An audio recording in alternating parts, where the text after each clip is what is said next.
la Facultad de Educación de la Universidad de Antioquia, la Facultad de Educación de la Universidad de San Buenaventura, sede Medellín, y la Facultad de Ciencias de la Educación de la Universidad Católica de Oriente dan la bienvenida a todas las personas que se han conectado al conversatorio Me manosearon hasta el alma.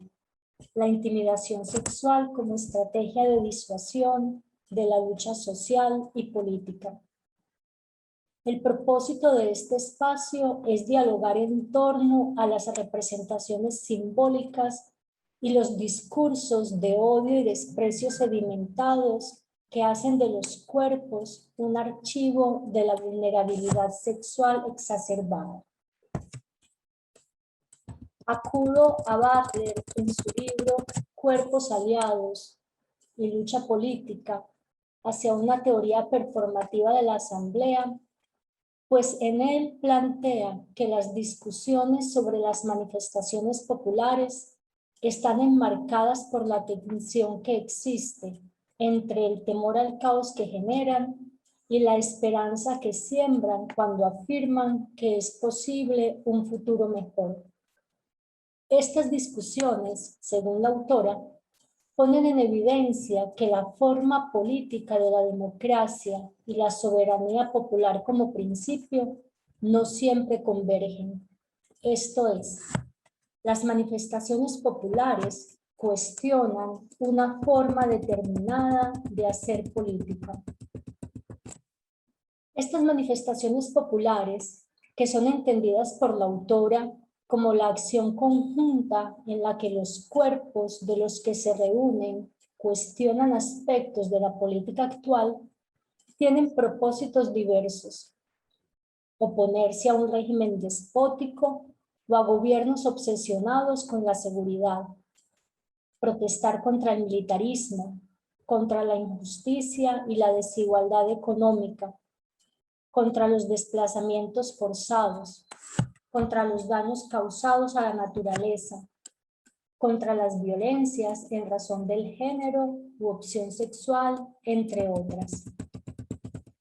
En las manifestaciones aparecen cuerpos que reclaman condiciones políticas, económicas y sociales que posibiliten que las vidas de todos sean vivibles. Enfatizo, todos, puesto que con ello se oponen a la lógica neoliberal que indica que cada quien debe ser responsable solo de sí mismo. Esta oposición a la lógica neoliberal se da cuando aparece la pluralidad y se reivindica la libertad. Los cuerpos se exponen en lo público para, abro comillas, proclamar que no puede haber vida corporal sin apoyo social e institucional. Ahora bien, lo que hoy nos reúne es la invitación a pensar en lo que significa para una democracia, término que siempre debería aclararse, que se criminalice la aparición de esos cuerpos que se manifiestan.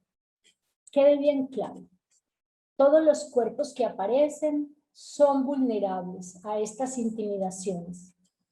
Pero hoy centramos la mirada en los cuerpos de las mujeres que experimentan la intimidación sexual como estrategia de disuasión. Para situar el tema y darle la palabra a las conversadoras, acudo a dos narraciones hechas públicas en las que las víctimas denuncian tocamientos por parte de la fuerza pública, manoseos, violencia verbal sexualizada, con el fin de humillarlas, amedrentarlas por participar en las protestas. Abro comillas. Me encerraron unos policías morboseándome y dijeron, si así son las marchantes, qué rico echarles gases. No saben el miedo que sentí pensando que no iba a regresar a casa. Cierro comillas. Abro nuevamente comillas. Yo soy la que cogieron. En ningún momento me ven tirando piedras. No iba con ellos. Me dirigí hacia la casa de un amigo que me dejaría quedar en su casa. Cuando menos pensé, estaban encima. Ni siquiera corrí porque era peor. Lo único que hice fue esconderme detrás de un muro y solo porque estaba grabando me cogieron. En medio de eso me bajaron el pantalón y me manosearon hasta el alma. En el vídeo queda claro que yo les digo que me suelten porque me estaban desnudando, quitando el pantalón, cierro comillas. Abramos pues la conversación con las invitadas, no sin antes agradecer a todos los que han hecho posible este encuentro. Al profesor Alexander Hincapié García por pensarlo y gestionarlo. Al equipo de comunicaciones de todas las universidades que convocan por apoyarnos con la publicidad, la difusión y por estar con ustedes en este momento al aire. A los aquí conectados, pero especialmente a las conversadoras, porque sé que han dedicado tiempo a la preparación y sobre todo que en todo lo que han leído han vertido sus lágrimas. La metodología es muy simple. Haré algunas preguntas a las invitadas y luego pondré a circular las preguntas y comentarios que los espectadores pongan en el globo de preguntas y respuestas que tienen en la parte inferior de su menú. Si en algún momento desean participar de viva voz, levantan la mano y según como esté el tiempo, resolveremos si esto es posible. En las publicidades ustedes vieron quiénes son nuestras invitadas, por eso solamente voy a decir sus nombres: Kelly Joana, Daniela Barrera, María Alejandra, Lady Joana. Vamos a empezar, si les parece, con una primer pregunta y te la dirijo a ti, Daniela. Pues no significa que las demás no vayan a responder, sino que te pido, Daniela, que empieces tú. Es bien importante poner sobre la mesa algunos elementos que nos aproximen a lo que es esta práctica de la intimidación sexual como estrategia de disuasión de la lucha social y política. Creo que es importante que nos ayuden a pensar en qué consiste esa estrategia, cuál es el contenido de las representaciones simbólicas que sobre el cuerpo de las mujeres se tiene y que sostienen esa estrategia, y sobre todo si es efectiva y por qué.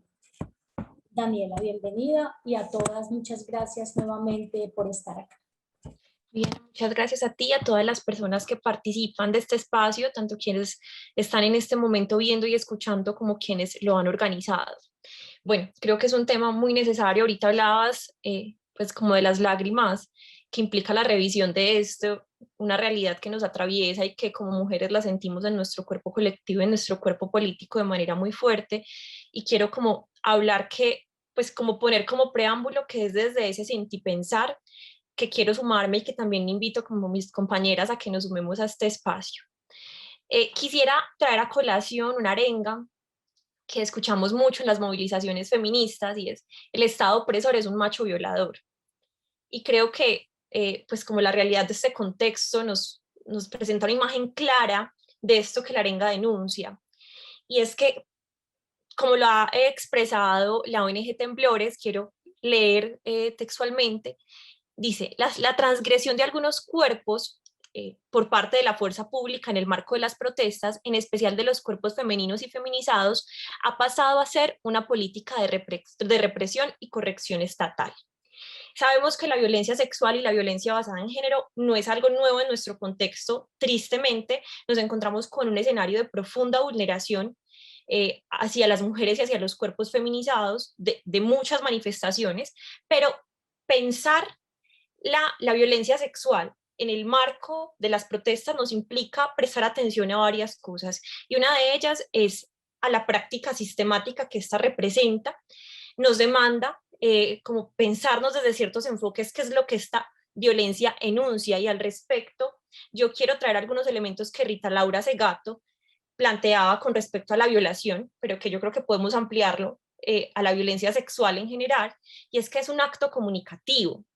que enuncia algo, es un crimen enunciativo, que dice algo tanto del victimario a la víctima como de los victimarios a otros victimarios. ¿Y qué es lo que enuncia este acto? ¿Qué es lo que este acto está queriendo decir? Estos actos, lo que hacen es reforzar esa posición de poder, reforzar esa verticalidad que es, pues además, no podemos leerla como un hecho aislado si se exacerba en un contexto de movilización que además se está leyendo como un contexto de guerra, con la construcción de la idea de un enemigo interno, el vandalismo, ¿cierto? Que no debería ser leído de ese modo, y ahí tenemos que cuestionar profundamente la formación que están recibiendo la fuerza pública para el manejo de estas y muchas otras situaciones, pero listo, se exacerba en ese escenario, pero que no es exclusivo. Esta relación de poder que se configura está anclada a toda la construcción patriarcal que tenemos en nuestra cultura. Y la violación representa una forma de poner estos cuerpos de las mujeres y feminizados en el lugar de lo femenino construido desde ese mandato como el lugar de subordinado, ¿cierto? Entonces, lo que enuncia o lo que quiere decir este acto es vuelve al lugar de sujeto dominado o subordinado. Y entonces, no solamente, pues hay una idea que ha circulado mucho y es que en los contextos de guerra, como se está viviendo prácticamente este escenario precisamente por cómo es leído por parte de la fuerza pública, en los contextos de guerra se usa la expresión de que los cuerpos de las mujeres son un botín de guerra y la violencia sexual se lee en lógica de botín de guerra, como de premio que se cobra quien comete el acto. Pero creo que es muy importante reconocer que hay algo mucho más allá de eso en esta práctica. No solamente es un premio que se cobra, sino que es una práctica de control, de dominación y de volver a los cuerpos feminizados y a las mujeres a un lugar de subordinación, ¿cierto? Y en ese sentido atenta el cuerpo de las mujeres, pero también la movilización política y la participación de las mujeres y los cuerpos feminizados. Y entonces tiene todo un carácter enunciativo. Y ahorita pues con respecto a lo que decías, como qué sustento tiene con respecto a esas representaciones simbólicas sobre el cuerpo, y es que, bueno, históricamente el cuerpo de las mujeres ha sido cosificado, instrumentalizado, y entonces volver a él para actualizar esa dominación, pues tiene una ruta cultural inmediata y expedita en el marco de ese sistema que tenemos. Aparece entonces el cuerpo como un instrumento donde se narra la opresión, y se narra la opresión a través de estos actos, y aquí yo quiero señalar que, bueno, la violación o lo que conocemos en el Código Penal como el acceso carnal violento es una de las formas, pero no es la única forma. De hecho, en las narrativas que tú traías aparece los tocamientos, las expresiones, las miradas, que lo que generan es miedo. ¿Recuerdan la expresión de la narrativa que nos traías? Y yo me devolví como muerta de susto para la casa, algo así es lo que dice. Y entonces, cómo ese miedo deviene en una estrategia de control, una emoción que se incuba para paralizar. Y bueno, ahorita mencionabas, es efectiva esta estrategia de disuasión, esa estrategia que lo que busca es paralizar, porque eso es lo que genera muchas veces el miedo, parálisis, bloquea la acción colectiva. ¿Es efectiva? En parte sí, y por eso sigue siendo usada, pero me atrevo a decir que en parte no. Y quiero señalar por qué traigo estos dos elementos aparentemente contradictorios. En parte sí, porque genera miedo, porque en un contexto como el nuestro, donde no nos hemos deconstruido los mandatos de géneros, esto redunda en una privatización de la responsabilidad, en una culpabilización de la víctima, y entonces es como, no, es que no salga, no salga a salir lo que no salga a buscar lo que no se le ha perdido, ¿cierto? Entonces como no vayas allá, porque entonces termina paralizando la movilización, pero también, y hoy, gracias a toda la movilización, pues, al movimiento de mujeres que se va fortaleciendo cada vez más, pues hay un rechazo profundo a estos actos. Y entonces, por otro lado, permite construir y transitar esa rabia en resistencia, transitar ese miedo en colectivo, generar que esa rabia que se moviliza también frente a una situación que se lee como injusta e indignante, que genera indignación, se traduzca en resistencia, en sororidad y en acciones colectivas de rechazo. Entonces creo que en parte sí, por supuesto, hay una gran cantidad de mujeres y cuerpos feminizados que salimos con miedo o no, o terminamos no saliendo, pero por otra parte también se moviliza y se genera una resistencia que está allí, hay que verla. Entonces, creo que en la medida en que esas acciones de resistencia sigan ganando fuerza en el escenario público, va a ser mucho más difícil que este enunciado que se pretende transmitir tenga el efecto que pretende y por el contrario podamos ver todo lo que hay detrás de ese enunciado, que es un sistema de opresión patriarcal, racista también, porque hay que verlo también con esa lupa, y que sostiene un sistema vertical de dominación que nos hace reestructurarnos, pensarnos en la reestructuración de varias cosas. Quiero dejar hasta ahí para que mis compañeras también puedan responder. Gracias, Daniela. Me gustaría que si pudiésemos ahorita más tarde enfatizar en la conversación, en la característica que tú le das a esta violencia, y es que es sistemática, no es un evento aislado. Y eso nos podría ayudar a pensar algunos elementos. María Alejandra. Bueno, buenas tardes a todas y a todos. Muchas gracias por el espacio, muchas gracias a mis compañeras por estar acá y a la facultad por hacer la invitación. Bueno, yo al igual que la compañera creo que es un asunto que no se debe leer como simplemente está sucediendo en el marco de las movilizaciones, sino que lo debemos leer de manera sistemática. No es causal de las movilizaciones que a las mujeres nos genere cierto miedo el salir y el enfrentarnos a la fuerza pública o a la sociedad en general.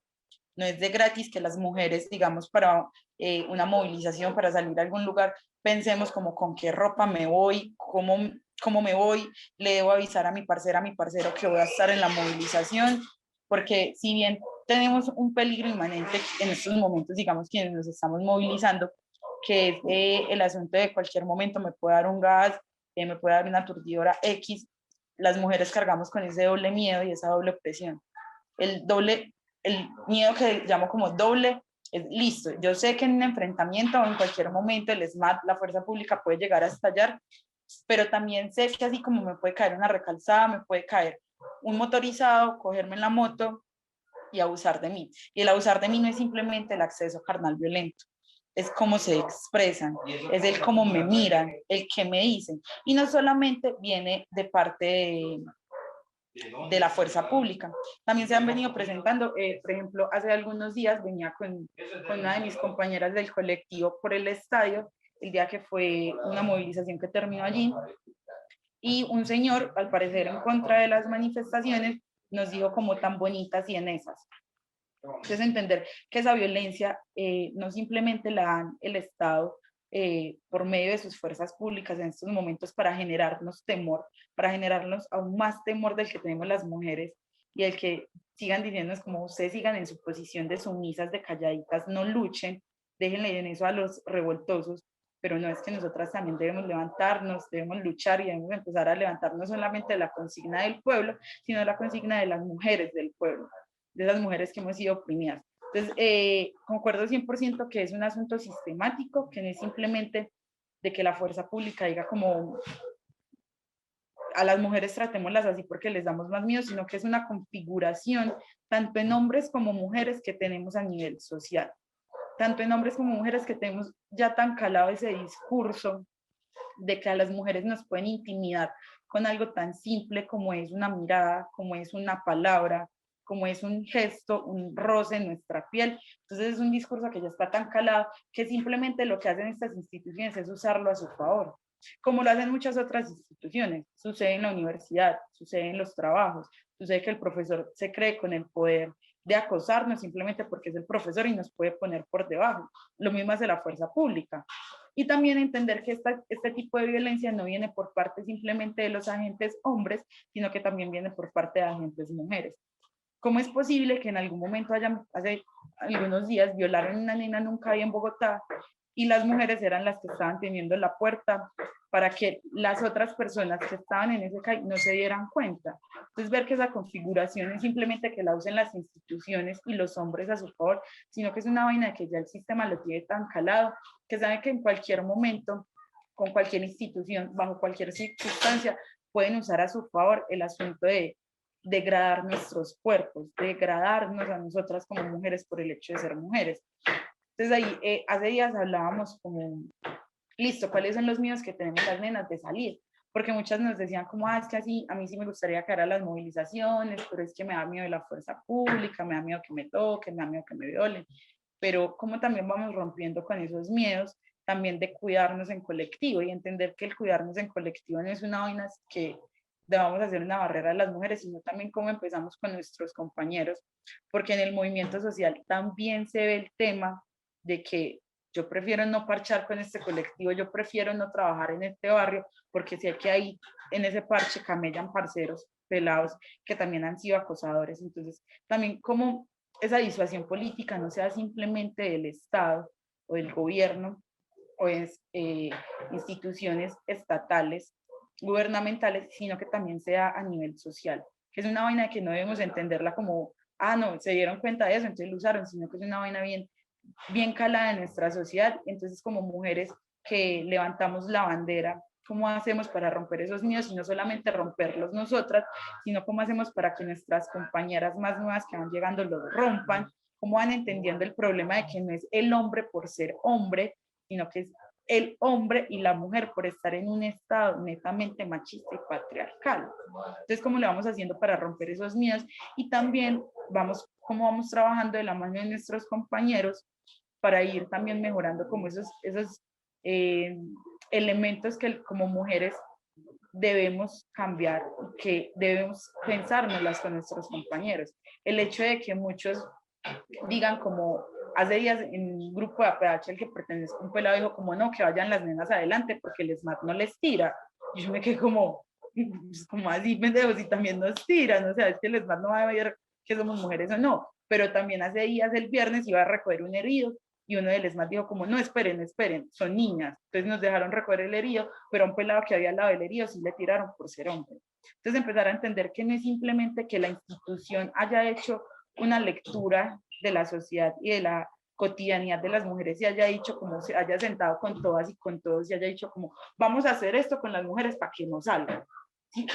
Sino que es una vaina social que ya encarnado en nuestros padres, en nuestras madres, en nuestros amigos, nuestras amigas, y que no es de gratis que esto suceda, y que no solamente sucede como disuasión política por parte de los entes gubernamentales o de la fuerza pública, sino que también sucede dentro de los parches sociales y sucede dentro de la cotidianidad, tanto de quienes están organizadas, como de quienes no lo están. Muchas gracias, Alejandra. Interesante si ahorita pudiésemos ahondar en esa inquietud de cómo le hacemos para vencer el miedo, porque decir que se tiene miedo ya es un paso adelante, pero ustedes podrían ayudarnos a los que estamos aquí de espectadores a ver si tal vez esas acciones colectivas son un primer paso para romper el miedo o si se les ocurra que debamos hacer otro tipo de cosas para llegar a ello. Lady, ¿tú qué piensas de esta primera pregunta? Buenas tardes para todos. Profe, no, muy en sintonía con lo que las compañeras exponen y con respecto a lo que María Alejandra plantea, de que este tipo de situaciones que se presentan con la fuerza pública corresponden a situaciones de orden sistemático, es necesario entender qué es lo que pasa con el proceso de formación de la fuerza pública como tal, ¿cierto?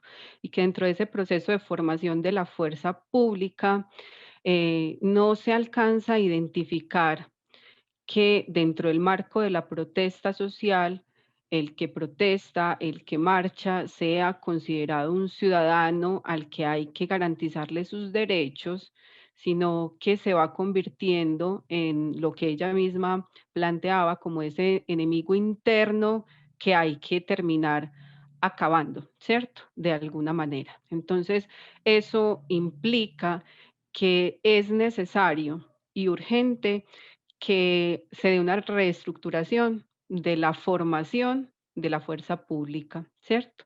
Porque no podemos seguir pensando que quienes deben garantizar nuestros derechos nos vean como sus enemigos, nos vean como las personas a las que hay que acabar simplemente porque estamos exigiendo nuestros derechos.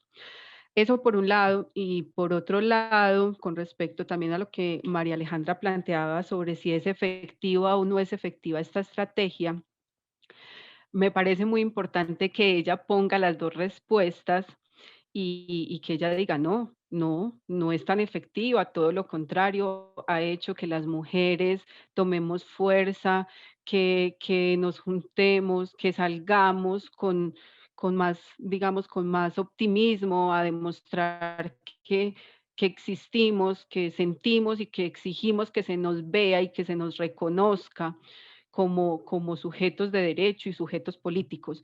Y en ese sentido me parece importante resaltar acá lo que está pasando con las madres cabeza de hogar en la primera línea.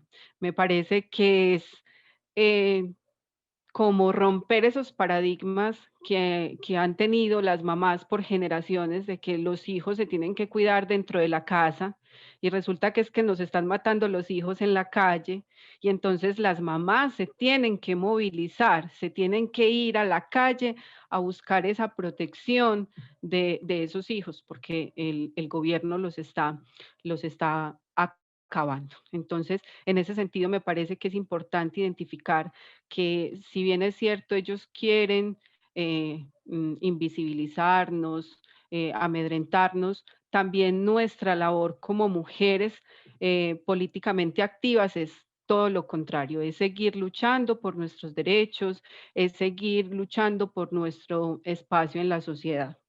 Quisiera terminar aquí con algo que también María Alejandra mencionaba y es que aunque hay que ir un poco más allá de lo que significa que el cuerpo de la mujer sea eh, tratado como botín de guerra, después del suicidio de Allison, una ciudadana colombiana envió un mensaje a un español donde le decía, nuestro cuerpo es un botín de guerra, a los hombres les pegan tiros, sí, es una muerte rápida, una especie de ritual heroico. Sin embargo, a las mujeres nos matan de por vida, usurpan nuestros cuerpos, porque la finalidad para ellos no es matarnos, sino demostrarnos que no somos dueñas de nada, ni siquiera de nuestros cuerpos. Nos usan como vasijas después de una buena comida, y a nadie le importa lo que pasa después con la loza. Lady, ¿cómo sigue uno después de eso? De estas lágrimas que uno derrama preparando este conversatorio, profe, es bastante duro. Sí, queda uno sin palabras ante eso. Bien, ahorita más adelante, insisto, yo estoy señalando solo algunos puntos de discusión de cada una. Muy lindo esto que Lady nos invita a pensar y es cómo se mueve una representación social de la maternidad que se da en lo doméstico y al interior de la casa para hablarnos hoy de una maternidad que se da en un espacio público, no solo poniéndose en primera línea, sino por ejemplo en Siloé, generando cordones humanitarios para la protección de sus hijos. Kelly, no sé si tú quieres señalar algo, no sé, Dani, si prendiste la cámara porque quieres decir algo. Quería profundizar en este asunto de la sistematicidad, pero puedo esperar, por supuesto, para que termine y Kelly desarrollar esa idea frente al Vamos punto con que... el asunto de la sistematicidad, de acuerdo. Kelly, bienvenida. Enciende el micrófono, por favor. Sí, muchas gracias Viviana por la invitación. Qué bueno que abrieron este espacio para reflexionar sobre el papel de las mujeres en las protestas. Saludo también pues a mis compañeras que están en la ponencia y a todos los que están en la sala y viéndonos.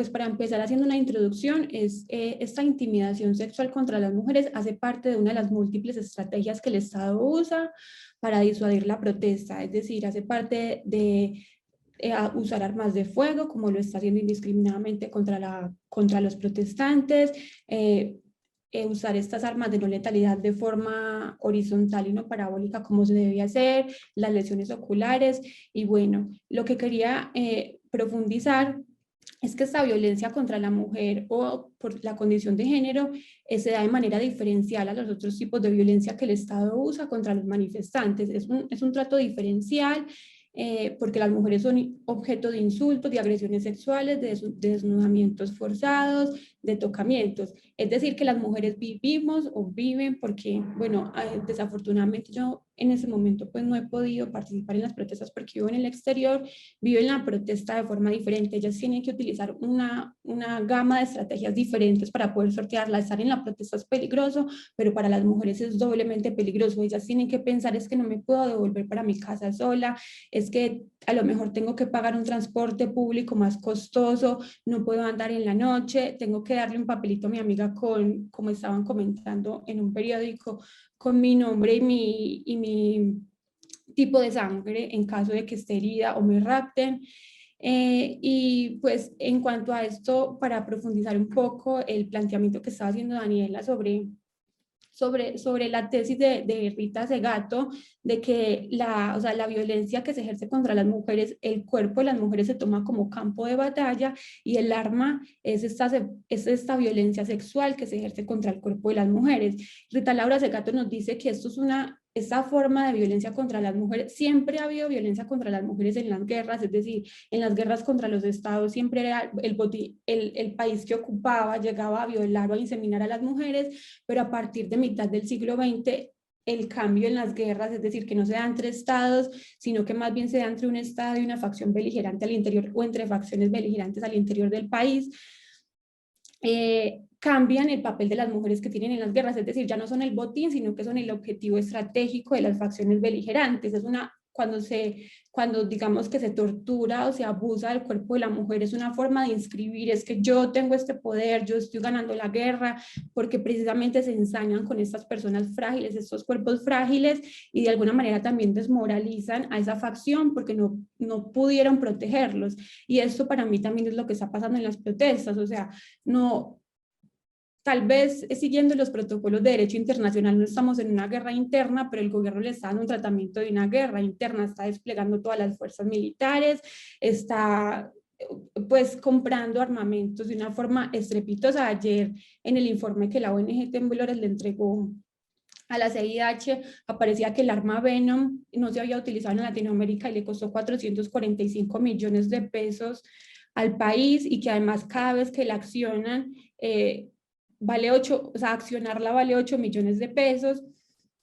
Y bueno, sobre si esta disuasión es efectiva o no, yo pues llegando acá a esta ponencia, pensaba que sí era efectiva porque de alguna manera desmoralizaba o desmotivaba a las personas y finalmente podrían como causar ostracismo político, pero me pareció muy interesante el planteamiento que estaba haciendo Daniela, y es que sí hay un cambio, hay más participación de las mujeres, hay más colectivos feministas que les invitan a las mujeres a pensar, a impugnar esa normalización sobre la violencia contra las mujeres, y tal vez esto ha ayudado a que esto no se quede, o sea, no se quede en la mujer, que ella lo manifieste, que lo exprese, porque históricamente hemos visto como las mujeres cuando lo manifiestan se encuentran con una barrera judicial y administrativa, usted lo que está diciendo es mentiras, y bueno, y lo que estas organizaciones no gubernamentales y colectivos feministas están haciendo es, no, eso sí es violencia, y no porque no haya acceso carnal, no quiere decir que no haya violencia contra las mujeres.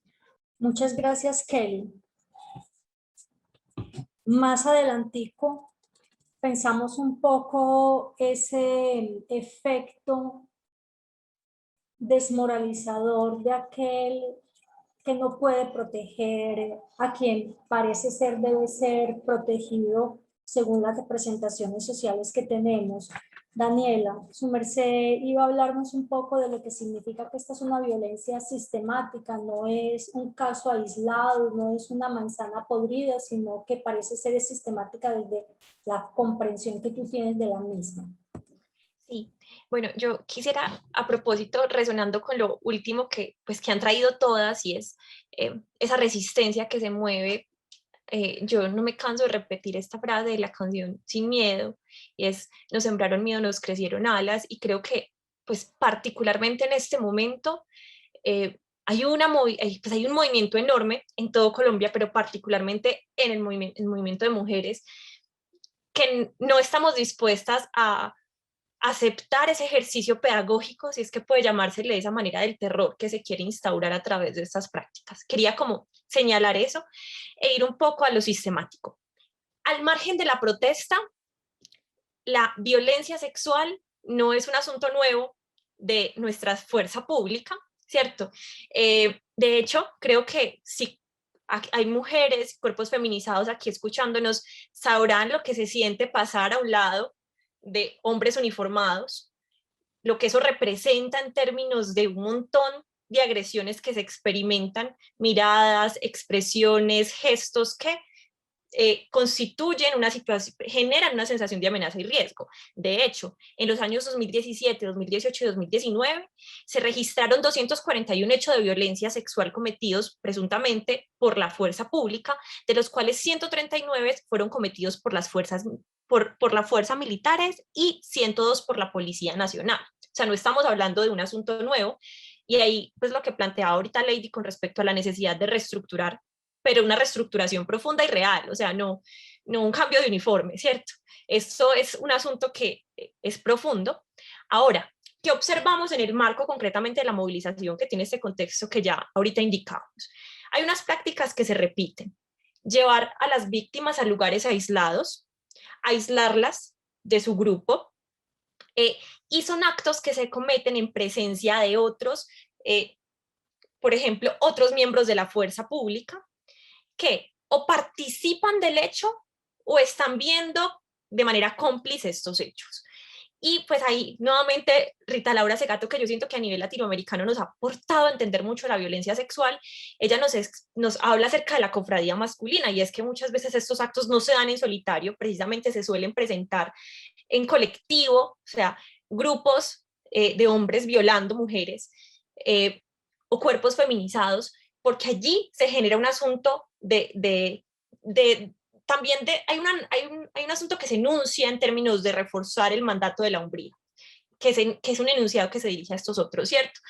Pero vemos toda una complicidad, y ahorita también María Alejandra traía algunos elementos que no, la participación de las mujeres, de la fuerza pública también, y bueno, y al margen de ella. Pero esta sistematicidad nos genera, pues nos hace preguntarnos, venga, ¿por qué esta práctica tan sistemática se genera? Y hay que recordar que en los contextos de guerra, la violencia sexual constituye una forma de tortura. Y entonces vamos viendo que es que no es un acto menor. De hecho, es muy teso, porque es como que a veces no le damos el peso a la violencia sexual precisamente porque es un asunto que es difícil de nombrar, pero genera unas huellas profundas, como la narrativa que ahorita nos traía Lady, y que vamos viendo que tiene una sistematicidad, y que a pesar de que tal vez explícitamente a ti no te hayan dado esa orden, aunque no sabemos si así fue, pues han dado muchas órdenes de muchas cosas, y es importante desentrañarlas también, aparece como un recurso de dominación y de control, y casi como que se siguiera el mismo patrón de acción. Y entonces necesitamos profundizar e investigar más en esto, pero aquí encontramos toda la falencia del ente investigador, todas las barreras de acceso a justicia, que ahorita desarrollaremos también más adelante.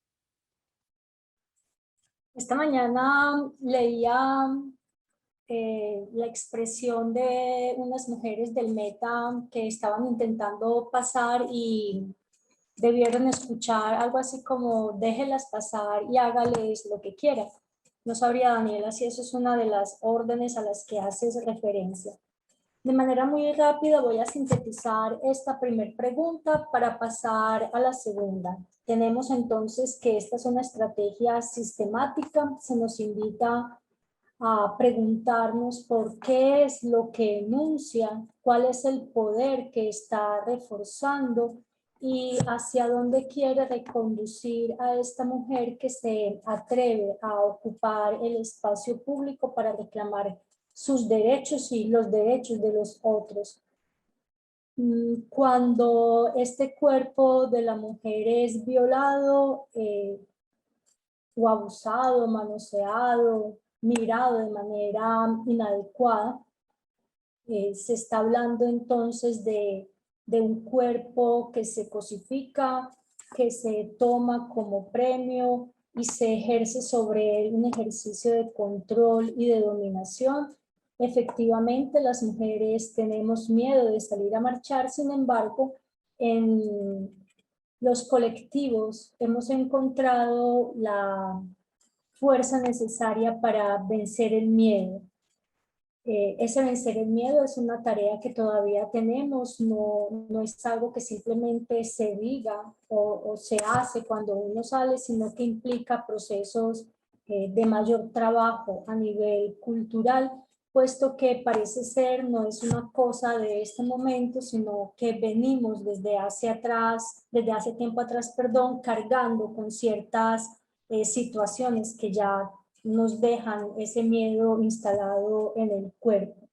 Cabe señalar, y eso es muy importante, que no solo la fuerza pública ejerce sobre los cuerpos de las mujeres que salimos a marchar violencia, sino que vienen de otro tipo de sectores y es fundamental reconocer que entonces es la cultura la que está poniendo a la mujer, parece ser, en ese lugar subsidiario.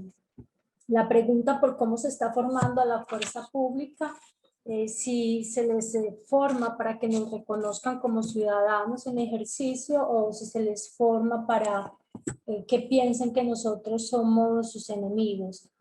Cuando a un hombre le pegan un tiro, según lo que nos leyó Lady, es una muerte rápida, pero lo que quiero resaltar y señalar que eso es gravísimo, eso es intolerable, pero me gusta señalar un elemento muy interesante de ese comentario y es que a las mujeres, si no nos pegan ese tiro, lo que hacen es que nos matan de por vida.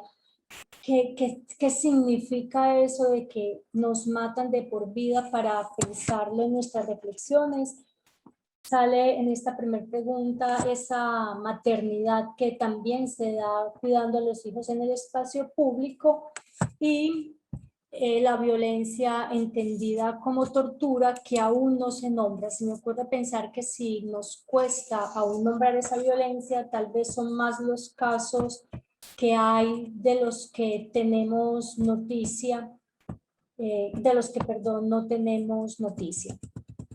Hagamos una segunda pregunta.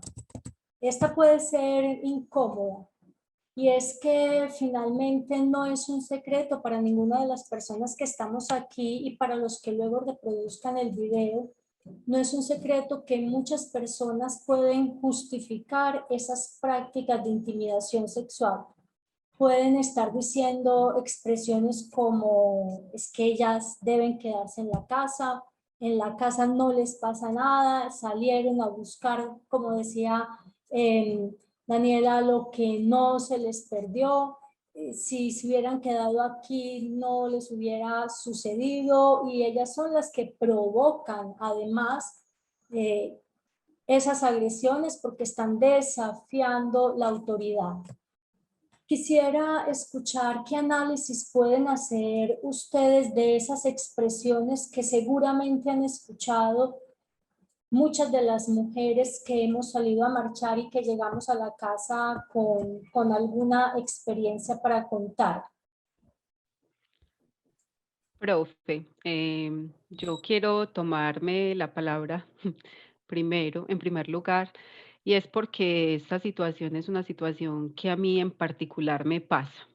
Yo soy docente de una institución educativa pública, estoy en paro, tengo una hija de 4 años y medio y yo trato de asistir a las marchas o a los plantones o a las diferentes actividades con mi niña, porque digamos que acá en el municipio de Río Negro no se generan como tantas situaciones peligrosas.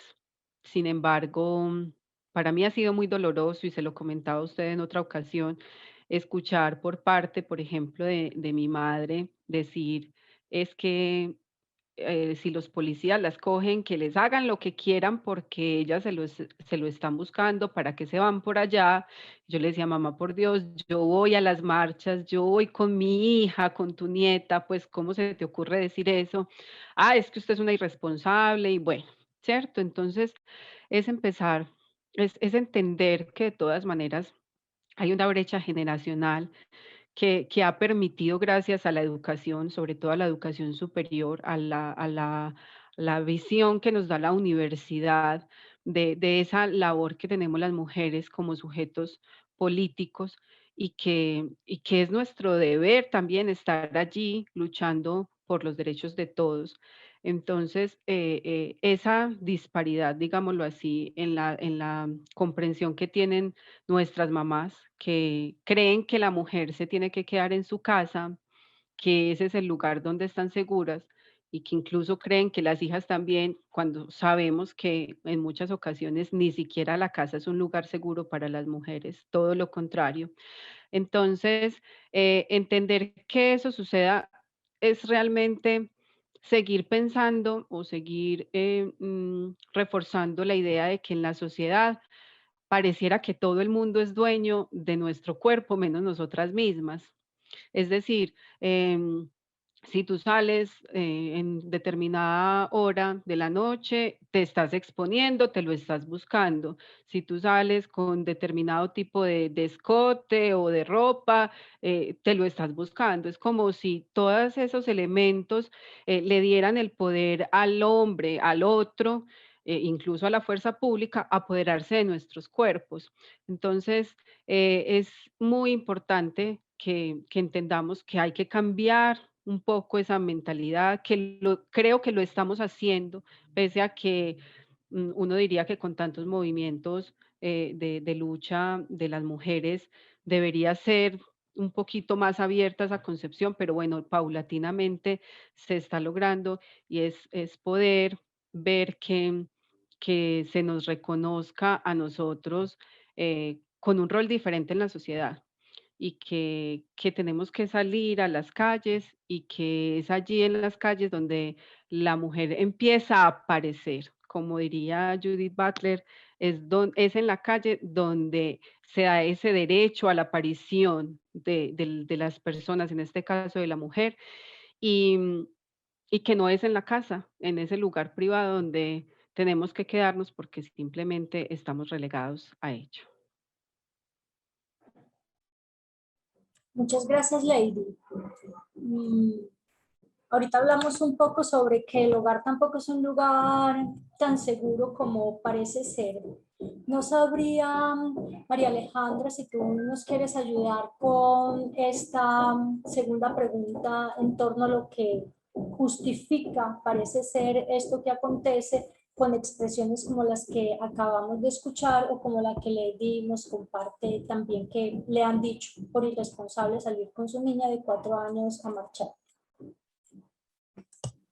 Bueno, yo creo que como lo decía ahorita, es muy normal que empecemos a encontrar expresiones a nivel social que traten de justificar todos estos hechos, ¿cierto? Expresiones que traten nuevamente de victimizarnos y de ponernos en el papel de es que usted, su lugar no es alzando la voz, su lugar no es manifestándose, su lugar es ahí, o sea, quédese donde está bien, porque consideran, pues muchas personas consideran que, por ejemplo, con las marchas de noviembre, como que dicen, pero como para qué salen, las mujeres sí joden, feminazis, un montón de comentarios así, sin tener en cuenta de que ni las mujeres ni los hombres del pueblo estamos bien, porque también hay que hacer esa distinción. Por ejemplo, hace días María Fernanda Cabal en su Twitter puso un trino que muchas mujeres se sorprendieron y dijeron, como usted es mujer, ¿cómo es capaz de hacer eso? Frente al caso de Alison en Popayán, que dijo como, es que no deberían estar saliendo, un montón de cosas así, y un montón de mujeres se horrorizaron con el tweet. Yo leía el tweet y leía los comentarios de muchas mujeres y yo decía como, ¿qué les sorprende si es una mujer burguesa, blanca, adinerada, clase élite política colombiana, hablando sobre las condiciones que pasamos las mujeres del pueblo, que no somos las blancas, las burguesas, las políticas de élite, sino que somos las que sufrimos, digamos, como las que de verdad comemos la mierda del sistema? Entonces a nosotras sí nos dicen como, es que para qué salen, es que si las cosas están bien, pero no entienden que ni la situación de la mujer popular está bien, ni la situación del pueblo está bien. Que nos estemos, que hayamos estado en un periodo en el que normalizamos un montón de situaciones por las cuales pasamos, no significa que está bien. Que por un momento las mujeres callaran y fueran sumisas frente a sus familias, frente a sus esposos, no quería decir que eso estaba bien. Estamos en una época en la que, digamos, no solamente las mujeres, sino que los hombres también hemos sido un poco más críticas y más críticos frente a las situaciones que atravesamos, que vivimos. Entonces empezamos a pensarnos como, no, es que, pues sí, hay una situación a nivel nacional que debemos empezar a cambiar, digamos, como lo que nos salió, no, lo que nos sacó a las calles, que fue el asunto de las reformas. Pero entonces nos dimos cuenta de, listo, esas reformas nos van a oprimir aún más. Entonces también empezamos a pensar, listo, a esa mamá cabeza de hogar le va a tocar pagar más impuestos, porque es mujer, no consigue un trabajo estable y digno con un buen sueldo, porque le toca estar pendiente de cuidar sus hijos. Entonces empezamos a ver un montón de cosas, de que si nos podemos saber el trasfondo de todas estas situaciones, las mujeres somos como que más chupamos. Entonces nos tratan de mantener calladitas en la casita, muy bonitas ahí, muy bien puestas, porque saben que si nosotras como mujeres empezamos a pensar todas las problemáticas que tenemos por cambiar, no como mujer simplemente, sino como mujer del pueblo, mujer de la clase obrera, debemos empezar a transformarnos, se van a dar cuenta que en realidad vamos a hacer el cambio, que en realidad vamos a desestabilizar tanto este orden que vamos a empezar a generar no solamente nuevos pensamientos en las niñas que vienen detrás, sino en los niños y en quienes ya están. Hay una venga muy bonita, una consigna que a mí me encanta tirarla, y yo creo que es ahí como cuando saco toda la voz ahí, que no me importa como quedar muda por días, pero es romper las cadenas, desencadenar la furia de la mujer como fuerza poderosa para la revolución. ¿Cómo nosotras dejamos ese miedo de que el papá nos dice o la mamá nos dice como, usted se va a ir a marchar con ese short? No, mejor póngase otra cosa, o no, mejor no salga a buscarse peligro? Porque es que yo estoy segura de que eso que nosotras nos dicen, así haya un compañero, un hermano en nuestra casa, no se lo van a decir de la misma forma. A él le van a decir, cuidado, lo matan.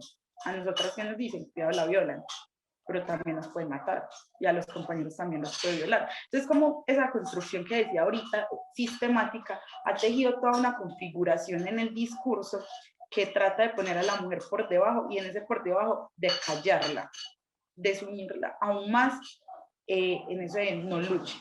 Pero como nosotras vamos encontrando nuestra voz y vamos entendiendo que si bien tenemos problemáticas propias y también unas problemáticas que nos atañen como sociedad en general, vamos luchando y también vamos haciendo de que ese discurso de es que para qué salió así, es que usted sí sabe cómo son los policías, para qué se va a vestir así. Empecemos a pensárnoslo y no solamente pensarnos en el hecho de, sí, me va a generar temor, claramente, pero ¿cómo hago para transformar ese temor en rabia y en dignidad en las calles? ¿Cómo hago para transformar ese miedo que me han metido desde que estoy muy pequeña, prácticamente desde que se dieron cuenta de que iba a ser niña, porque ya como va a tener una niña, entonces empiezan a pensar un montón de cosas? ¿Cómo hago para ir rompiendo con eso? Y no solamente cómo yo lo rompo, sino cómo ayudo a mi círculo a romperlo. ¿Cómo le empiezo a decir a mi papá como, pa, tranquilícese? Es que así como a mí me puede pasar algo con los policías, también me puede pasar algo en la esquina de mi casa, o también me puede pasar algo con un familiar, o también me puede pasar algo en la universidad. ¿Cómo voy empezando a tejer toda esa configuración de que no es simplemente porque estoy alzando mi voz, sino que es un hecho de que está en cualquier esfera? Y que si bien sí lo tratan de calmar, como es que no, es una niña, ¿cómo se va a ir a movilizarse con todos los peligros que hay? ¿Cómo hago para romper con el miedo que me genera ello? Y también cómo hago para luchar contra ello, venciendo el miedo. Porque no es simplemente que yo rompa el miedo y ya todo bien, sino cómo hago para luchar que otras nenas no van a pasar por ese miedo que yo estoy pasando en algún momento o que atravesé en algún momento. Alejandra, no apagues la cámara porque me voy a tomar un momento para hacerte una pregunta antes de continuar con las otras conversadoras. Me hace recordar que el profesor Alexander Hincapié siempre está diciendo que la mujer no existe, que existen mujeres y que cada una de esas mujeres tiene ciertas condiciones que no se pueden estar homologando, es decir, la mujer de clase alta, blanca, tiene unas problemáticas que seguramente en algunos momentos convergen con las de una mujer del campo, pero hay unas ciertas particularidades. Y tú venías hablando de lo que es una mujer del pueblo y una mujer obrera y todo lo que ella vive que la saca a la marcha. Voy a ser atrevida. Es posible que mucha gente no se imagine, porque uno da por supuesto de que todo el mundo sabe qué es lo que pasa con la mujer del pueblo y que todo el mundo sabe qué pasa con la mujer obrera y puede que no. Tal vez por eso no les interese. No sé si tú nos puedes contar cuál es la situación singular que estas mujeres viven que hacen que estén en este momento de manera tan activa haciendo sus movilizaciones. Pues con ello me hiciste recordar a una de las señoras que camella con nosotros en la red de apoyo popular, en la vereda Granizal, en el municipio de Bello. Es una señora, ella me decía como, en algún momento estábamos en un espacio de mujeres y ella me decía como, ¿por qué si yo soy mujer? Igual, me ponía el ejemplo tal cual como lo va a dar, porque si yo soy mujer, no tengo los mismos derechos que tiene Paloma Valencia. Yo me quedé como, o sea, tengo tantas formas de responderle, pero solamente le voy a dar una respuesta. Yo le dije, doña Marta, venga, pillemos el contexto en el que estamos. Usted desde que creció le ha tocado salir volada porque ha sido desplazada alrededor de 10 veces por la violencia. Ha sufrido violaciones por parte de paramilitares, guerrilleros, policías y parejas sentimentales. Yo le decía como, miremos el contexto. Si bien todas somos mujeres, ya no entendía porque pues hablábamos como, hacíamos la distinción entre no todas las mujeres somos iguales y ella era como, sí, yo sé, pero ¿por qué? Yo como, miremos el contexto. Usted ha sido una mujer que desde que nació ha crecido y ha vivido toda un periodo y una vaina de vulnerabilidad total. ¿Y quiénes son quienes lo vulneran? Por ejemplo, ella fue desplazada en el territorio de Montería, lo que ahora conocemos como el Ubérrimo. Yo le decía, pensemos, ¿quién la desplazó a usted de Montería, de su ranchito? Fue una persona concreta, fue un ente en concreto. Esa persona tiene un montón de mujeres a su alrededor y esas mujeres piensan lo mismo que estaban pensando esas personas al momento de desplazarla. Debemos marginalizar a esos y a esas porque son casi que sujetos sin derechos. Son personas como que no sirven para nuestro bien. Entonces no es lo mismo la mujer que ha camellado toda la vida, que le ha tocado las maduras y todo en esta sociedad, a esa mujer que lo ha tenido todo tan fácil y que le es muy fácil hablar de la situación de la mujer desde un escritorio, desde la comunidad, de su finca, de su hacienda, con todo un gabinete que está de su lado. No es lo mismo ser mujer en un contexto donde a usted le toca despertarse a las 3:30 de la mañana, ir a los tanques por agua, organizar a los niños para dejárselos a la vecina, organizar la casa, hacer almuerzo, irse a trabajar irse a trabajar caminando desde la vereda Granizal en Santo Domingo hasta el centro, porque le toca así para poder pagar el arriendo y para poder darle comida a los niños. Yo le decía, no es lo mismo la mujer que usted se ha configurado a la mujer que se ha configurado en las grandes élites, o no es lo mismo la mujer, en este caso, digamos, ya llevándolo al término de las protestas, de las manifestaciones, no es lo mismo la mujer que nos hemos pensado nosotras, las que estamos de este lado, de qué es ser mujer y por qué luchamos las mujeres del pueblo, a lo que se ha pensado la mujer policía, a lo que le ha dicho la institución de qué debe ser mujer. a lo que le ha dicho su configuración social. Porque sí, puede que hayamos crecido en el mismo barrio, puede que en mi barrio haya una nena que se haya vuelto policía, pero no es lo mismo ese contexto que ella tuvo en su crianza al que yo tuve. Entonces no es lo mismo hablar, a mí me emputa, lo digo así abiertamente, cuando dicen todas las mujeres somos iguales. Yo como, ¿qué puta está diciendo usted?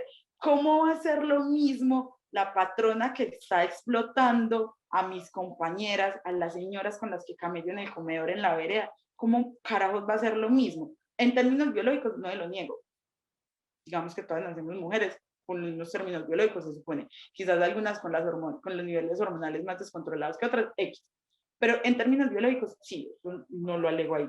Pero en términos sociales, a mí no me vengan a decir que las mujeres somos iguales, porque es muy diferente, incluso una mujer estrato 3 a una mujer estrato 1, o una mujer estrato 1 que se ha pensado su condición de mujer por X y razón, y no es lo mismo a la mujer estrato 1 que no ha tenido las posibilidades de pensarse como mujer, porque ha creído toda la vida que ser mujer es ser subordinada, agachar la cabeza, sumisa, dominada, la ama de casa, la mamá, la entregada, a que ya una mujer que por X y razón en su contexto de estrato 1 se haya pensado otros tipos de ser mujer, que se haya pensado el ser mujer más allá de lo que la sociedad nos dice.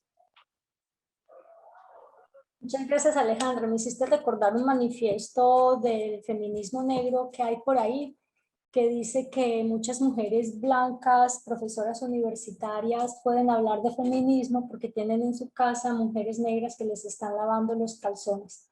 Y se atreven a preguntar si esas mujeres blancas, universitarias, profesoras, tienen el discurso tan intronizado que logran pagar salarios justos y no barequear el salario de esa mujer negra que le lava los calzones. No sabría si Daniela o Kelly quieren agregar algo a la pregunta de la que veníamos hablando, Dani. Ay, no, pues primero quiero hacer visa porque me uno y me encanta escuchar esto, o sea, como que esto que vamos trayendo a colación me llena de fuercita escucharlo y ver que podemos traernos, pensarlo, porque definitivamente siento que pues estamos hablando en este momento el tema de hoy, la violencia sexual, como una estrategia, ¿cierto?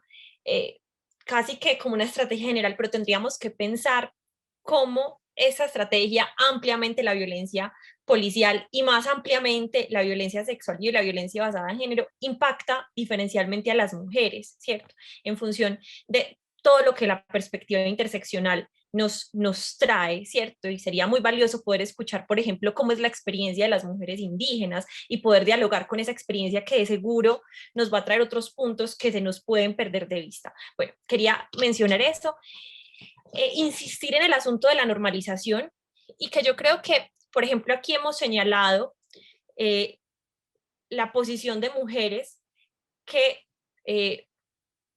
por su formación han tenido alianzas con el patriarcado, precisamente porque es que finalmente es el sistema hegemónico desde el cual nos formamos, un sistema patriarcal, capitalista, racista, que si no te lo cuestionas, pues fácilmente lo terminas reproduciendo, ¿cierto?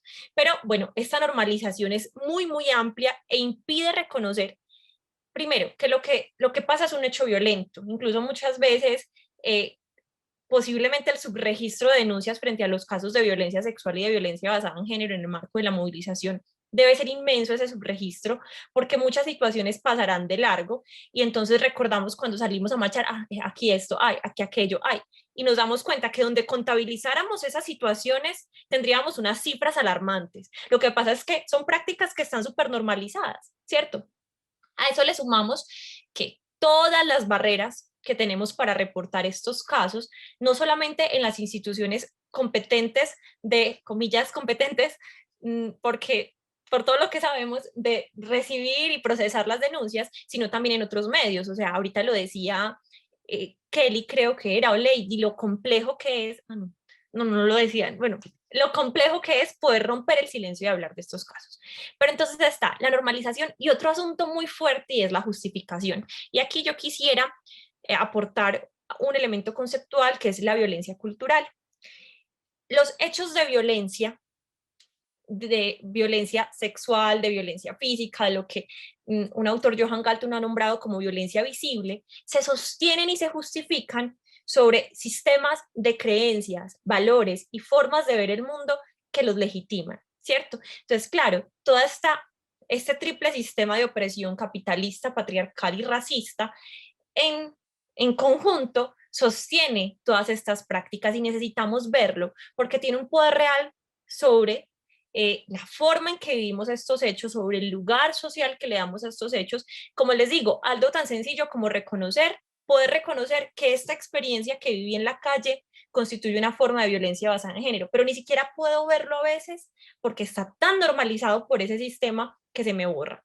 Entonces, es comenzar a comprender que esto es una realidad súper generalizada y que necesitamos seguir desnormalizándola, desnaturalizándola, y que eso también se logra en la medida en que sigamos ocupando el escenario público, porque, bueno, en el escenario privado, que ha sido al que hemos estado relegadas, que además ni siquiera es un espacio donde estemos seguras, ahorita lo mencionaban también, ni siquiera allí hemos logrado generar condiciones igualitarias, dignificantes, menos en el público, que lo venimos ganando, que venimos asumiéndolo cada vez más, pero el reto es fuerte por ganar ese escenario público y por salir y que se reconozca que nuestra voz es legítima y que nuestros procesos de movilización y que lo que reivindicamos también es legítimo desde nuestras experiencias.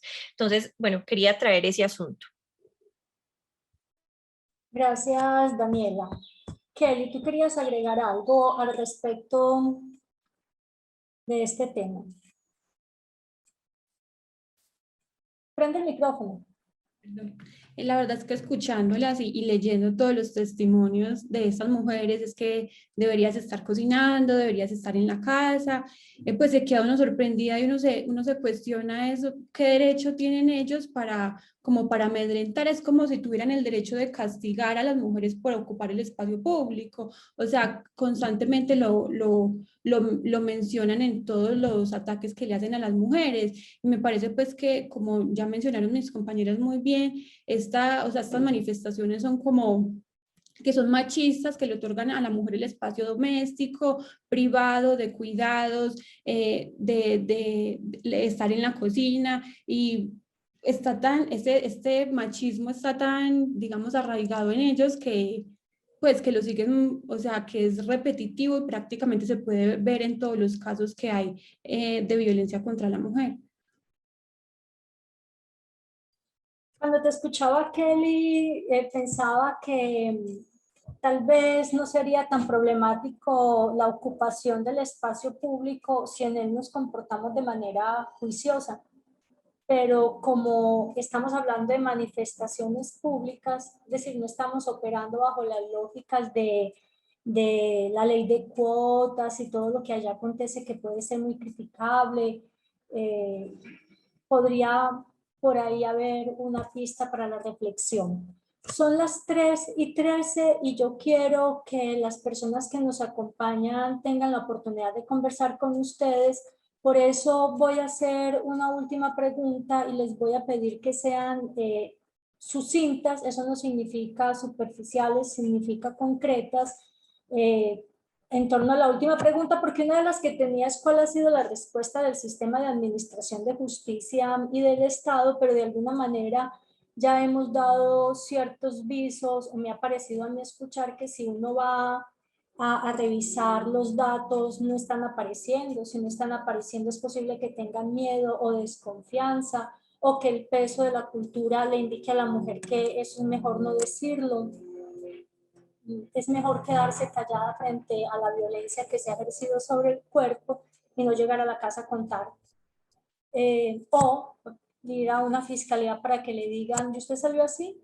Así estaba vestida. Entonces, sobre eso ya ustedes han dicho cosas. Quisiera entonces hacer la última pregunta, y es, ¿qué análisis hacen ustedes sobre el manejo que los medios de comunicación le han dado a las denuncias que en redes sociales han aparecido de estas mujeres que levantan la voz para decir, me pasó? Lady. Profe. De nuevo voy a arriesgarme yo a empezar y yo pienso que es importante dentro del marco de esta pregunta resaltar la importancia que tienen los medios de comunicación en lo que concierne a la legitimización de las protestas, ¿cierto?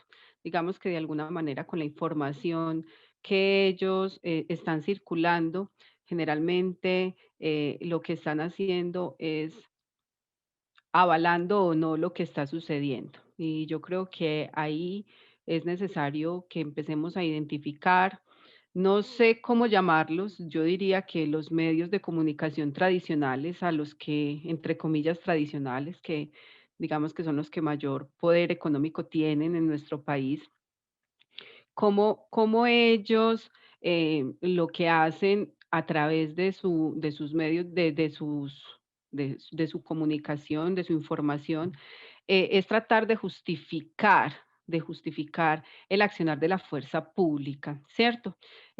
Pensando en que todo lo que está pasando en el marco de la protesta y del paro nacional constituyen actos de vandalismo, ¿cierto? Entonces, desde esa perspectiva, todo lo que se está generando es una situación de violencia y por lo tanto la fuerza pública tiene todo el derecho de atacar o de controlar esa violencia, ¿cierto? Desde ahí es muy importante identificar que en estos medios ellos son capaces de equiparar el hecho de que un manifestante coja una piedra y la lance a que un miembro de la fuerza pública coja un arma y dispare a la multitud, ¿cierto? Entonces ellos equiparan la situación como si fuese lo mismo y de alguna manera justifican el proceder de la fuerza pública.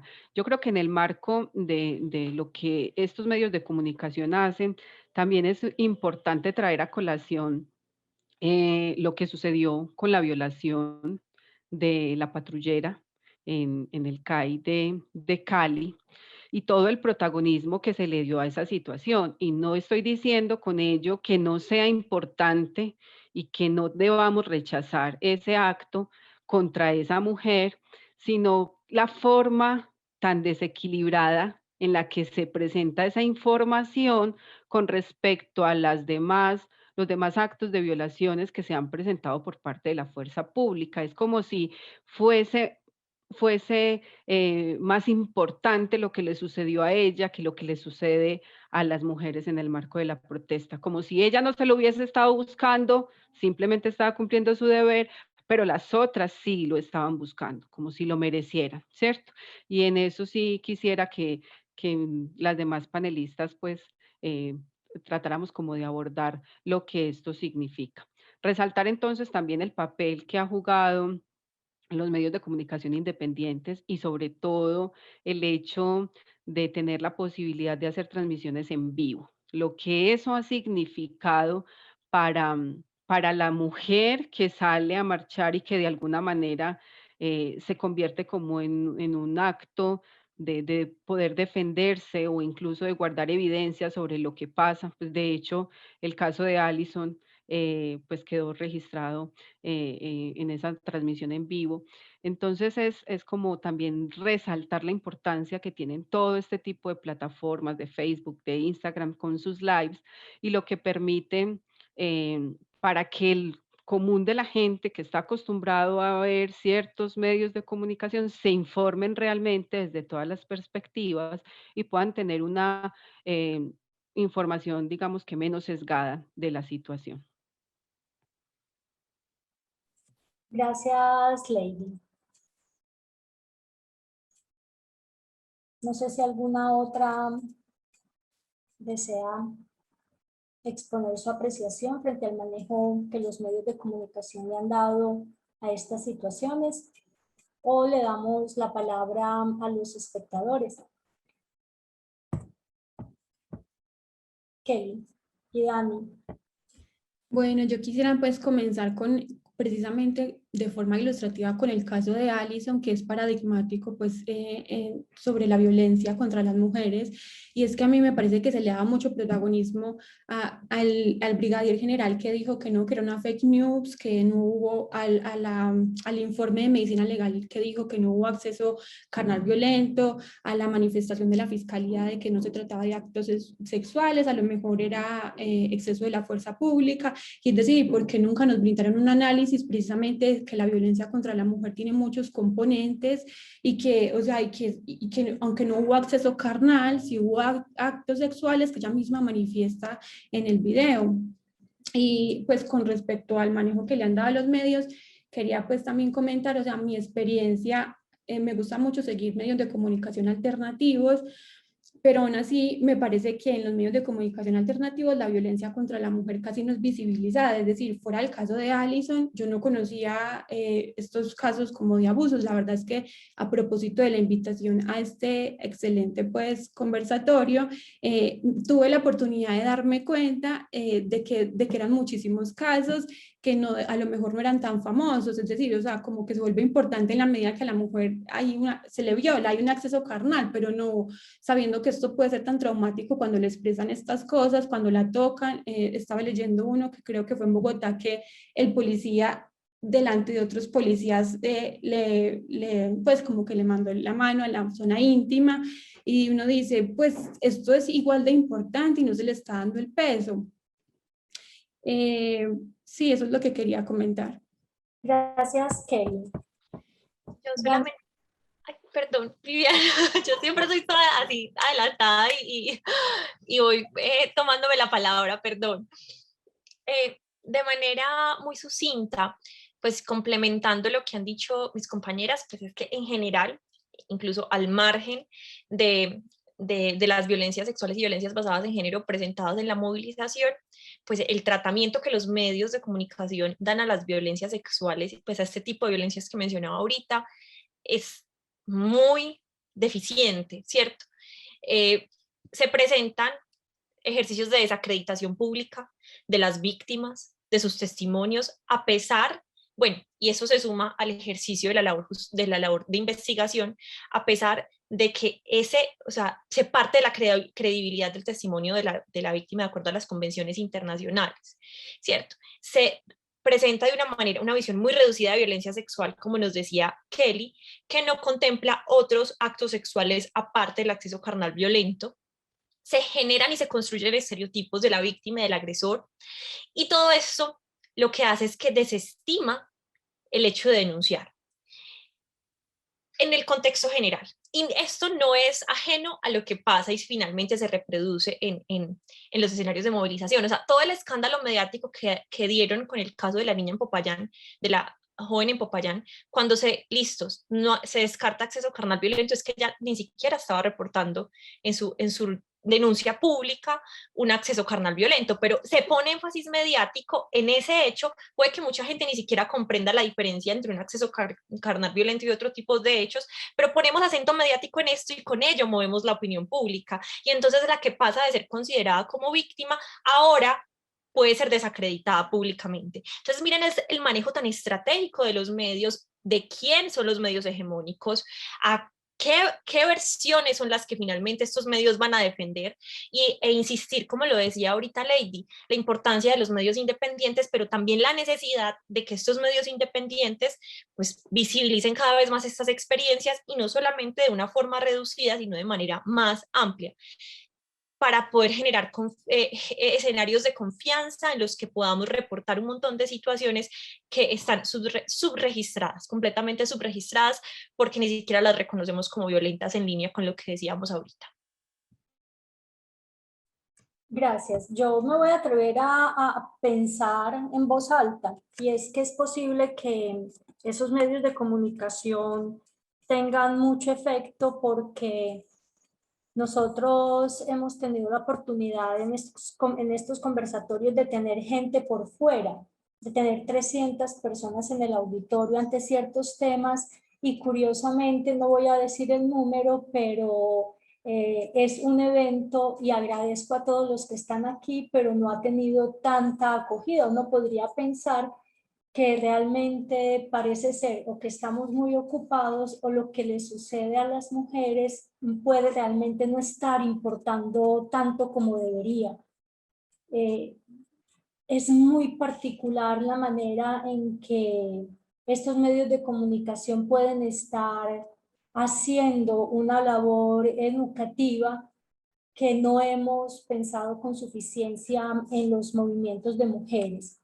Hay dos comentarios, uno en el chat y uno en el de las preguntas. Voy a leer en voz alta y si las personas que están aquí desean participar de viva voz, pueden levantar la manito, que yo le pediré el favor a Alex o a Luisa que están acá que les abran el micrófono para que ustedes tengan la oportunidad de expresar con sus propias palabras sus preguntas, sus comentarios o lo que quieran, pero voy a leer dos de las que están aquí para que ya sean ustedes quienes puedan interactuar con lo que están diciendo los participantes.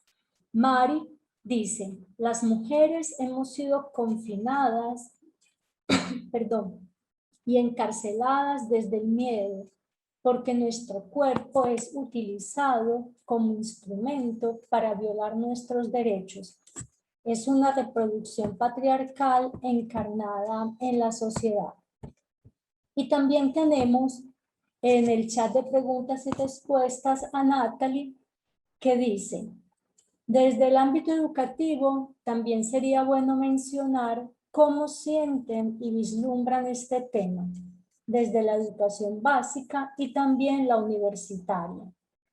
Ser profesora frente a un grupo de jóvenes que instauran comentarios y creencias, producto incluso de otros profesores hombres que replican discursos machistas que se dirigen tanto a las mismas compañeras como a sus estudiantes.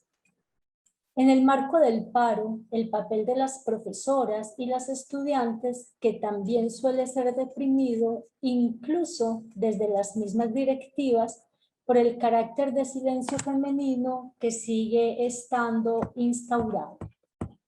No sé si ante esos dos comentarios, antes de pasar a otros que están llegando, ustedes, cualquiera de ustedes tiene algo que decir. Les ofrezco excusas, me voy a levantar un segundo para prender la luz porque mi casa se oscureció, parecen las 7 de la noche. No sé si alguien quiere empezar interactuando con Natalie y con Mari frente a esos dos comentarios. Yo he hablado mucho, pues, qué pena, siento que he hablado mucho, entonces no sé si de pronto alguna de mis compañeras desea aportar algo, que nos ponemos a veces como tímidas en este momento. Vale, empieza tranquila y ya las otras van preparando sus interacciones. Bueno, yo quisiera en primer lugar poner acento como en ese poder del miedo que nos proponía Mari, y es que como emoción, es una emoción política que vemos cómo se ha manipulado, o sea, en nuestro contexto, por aquí, perdón, paso mi gata, tenemos en nuestro contexto un montón de situaciones que nos muestran cómo ese miedo se manipula para ciertas cosas, y yo creo que la experiencia del miedo en las mujeres, lo mencionaba Alejandra hace un rato, pues que incluso desde el momento en el que estamos en el vientre, pero yo creo que es una información arquetípica, incluso en términos de inconsciente colectivo que traemos, porque han sido siglos enteros de ocupar un lugar de subordinación, de cosificación, en fin, es una emoción muy poderosa que nos acompaña. Y a propósito de ello, quisiera traer la frase de una escritora sobre el miedo, y ella mencionaba, en este momento se me escapa el nombre, pero como que en la vida siempre el miedo me ha acompañado, y posiblemente pues el aprendizaje es más que esperar a que no haya miedo para hacer, es aprender a hacer las cosas con el miedo, porque va a estar allí, o sea, es una información inscrita en nuestros cuerpos, transgeneracionalmente, como mujeres.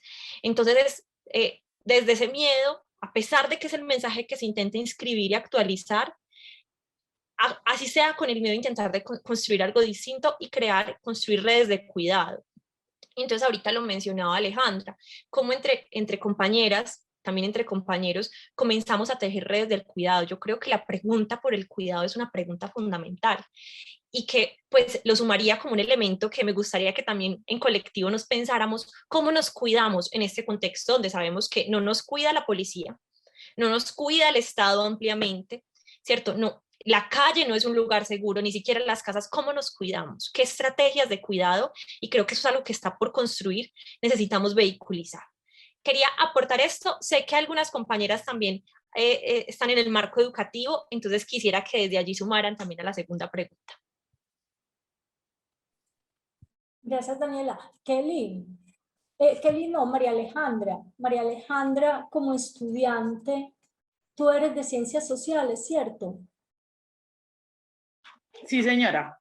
No sé, María Alejandra, si nos puedes ayudar un poco con lo que está en el globo de preguntas y respuestas cuando Natalie dice que, pues, dice que es necesario vislumbrar esto que está sucediendo desde el ámbito educativo y voy a volverlo a leer. Y ella dice que cuando uno es profesor, a veces está ante un grupo y en ese grupo empiezan a aparecer una cantidad de comentarios y que esos comentarios incluso son la reproducción de los comentarios de compañeros hombres que están reproduciendo esos discursos machistas. No sé, desde tu experiencia como maestra en formación, ¿qué reflexión podrías hacer al respecto?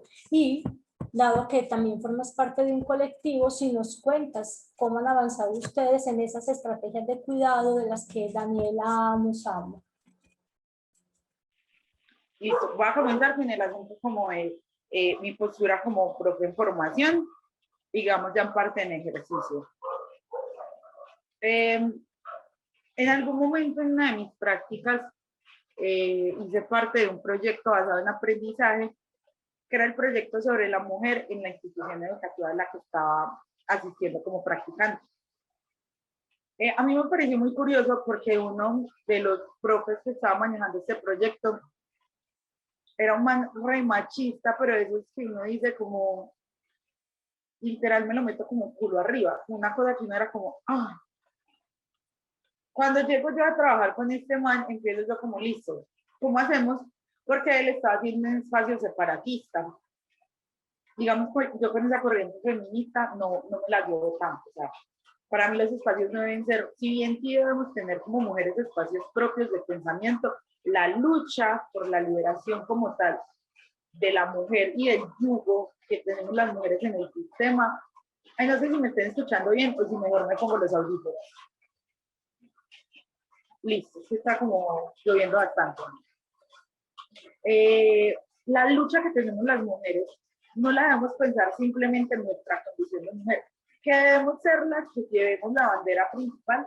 Sí. Pero también es con ellos que debemos dar la lucha, ¿cierto?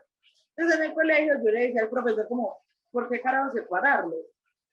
Decía como, ah, no, para que los muchachos se pierden lo suyo y para que las niñas se pierden lo suyo.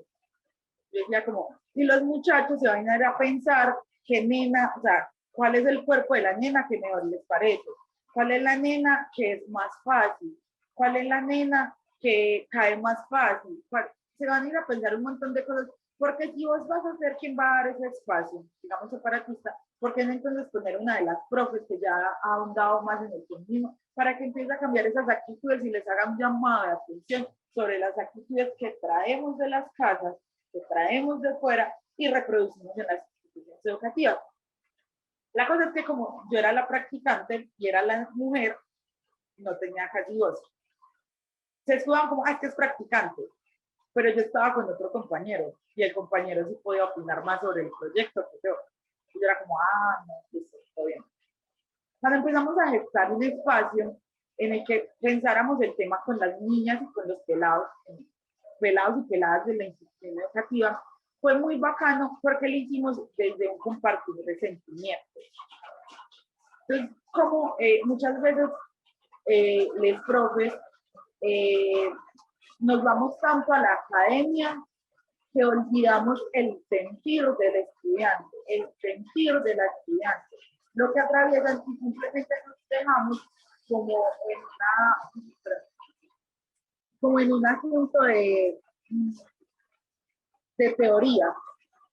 y la práctica como si no existiera, como si ella no nos metiera, como si no fuera parte de eso que nos va configurando.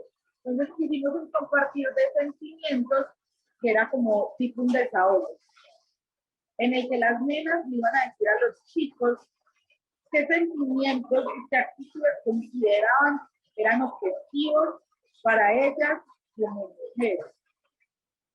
Y cuáles eran esas actitudes que ellas quisieran cambiar a sus compañeros. Pero no lo quisimos dejar ahí, sino que lo hicimos como listo. También hagámoslo a las profesoras y a los profesores, a las directivas y a los directivos.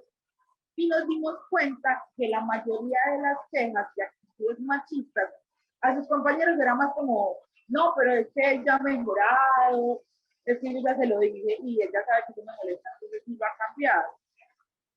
Pero con los directivos como coordinador, si era más como, este es repetitivo y es porque él tiene la autoridad.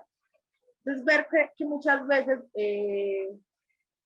la misma institución va configurando una jerarquización que propicia aún más esa violencia contra nosotras como estudiantes, contra nosotras como profesoras, porque a mí me parece una muy paila, para decir otra palabra, que sea por lo general, digamos, que el plan de área sea por lo general coordinado por profesores. Y las profesoras, ¿dónde estamos? O sea, nuestro papel no cuentan las instituciones. Las profesoras también tenemos la misma formación académica que ustedes, pero ¿dónde nos dejan? Y es una vaina de que no es simplemente por el hecho de ser mujer, sino que la docencia, hay que pensar que la docencia antes era una vaina simplemente de señoritas. Y hay que enunciarlo así como lo enunciaban, señoritas, porque era la muchacha que tenía que conseguir marido y si no se quedaba soltera, entonces entréguese al pueblo, por así decirlo. Era la muchacha súper bien puestecita que siempre la veía con el velo intacto en misa, bien puesta y hablaba con quien el papá le diera permiso o con quien su pareja le diera permiso. Entonces ver que la docencia se ha transfigurado y siguen teniendo ese papel de la mujer como la no hable, simplemente enseñe, pero enseñe desde su sumisión, y el hombre se ha apoderado, por así decirlo, de un discurso de la docencia, de que ya ellos pudieran entrar a la docencia, pudieran hacer parte de la formación de la sociedad, pero nuevamente, si antes la educación era relegada a nosotras, a las profesoras, a las normalistas, a las señoritas, ya después cuando entra el hombre al ámbito de la educación, empieza a haber una se me olvidó la palabra, se me trae la lengua, tergiversación, gracias, de la docencia, y empiezan los hombres a apoderarse de un espacio en el que nosotras estamos apenas empezando a pensarnos cómo empezar a unirnos con ellos para hacer una educación amplia a nivel social y dejar ese estereotipo de que las mujeres simplemente podíamos entrar a dos profesiones, sea docente, sea enfermera, que nuevamente nos dejan el asunto de somos las cuidadoras. Entonces, listo, usted como hombre venga también, encárguese de cuidar y de formar al pueblo. Ingrese al asunto de la enfermería, ingrese al asunto de la docencia, pero como sucede en muchas otras esferas de la sociedad, se apoderan de los espacios que nos estamos empezando a pensar las mujeres y nos vuelven a dejar en una sumisión total de ellos. Entonces, la voz de la mujer, no como profesora como tal, sino como mujer en las instituciones educativas, es una voz que casi no vale y no cuenta y no se escucha. Y las estudiantes lo sufren, las estudiantes lo padecen. A las estudiantes siempre nos están diciendo qué hacer y cómo ser. A los estudiantes simplemente los regañan y dicen, es que es así. Eso como por el lado de la docencia. Yo creo que ya en el marco del paro me parece muy interesante que en Cali hay un movimiento que está surgiendo feminista de nenas secundaristas. Es una vaina genial porque surge desde la iniciativa de las chinas de una institución educativa en Paso del Aguante, lo que se conocía como Paso del Comercio. Es una vaina brutal en el que las nenas están pensando como, listo, como desde mi postura de mujer, pero mujer no académica, porque no he terminado mi bachillerato, puedo aportar, pero no que me manden a la olla comunitaria no que me manden al APH, no que me manden a otros espacios, sino que yo también quiero estar ahí y cómo desde mi postura como mujer voy a estar.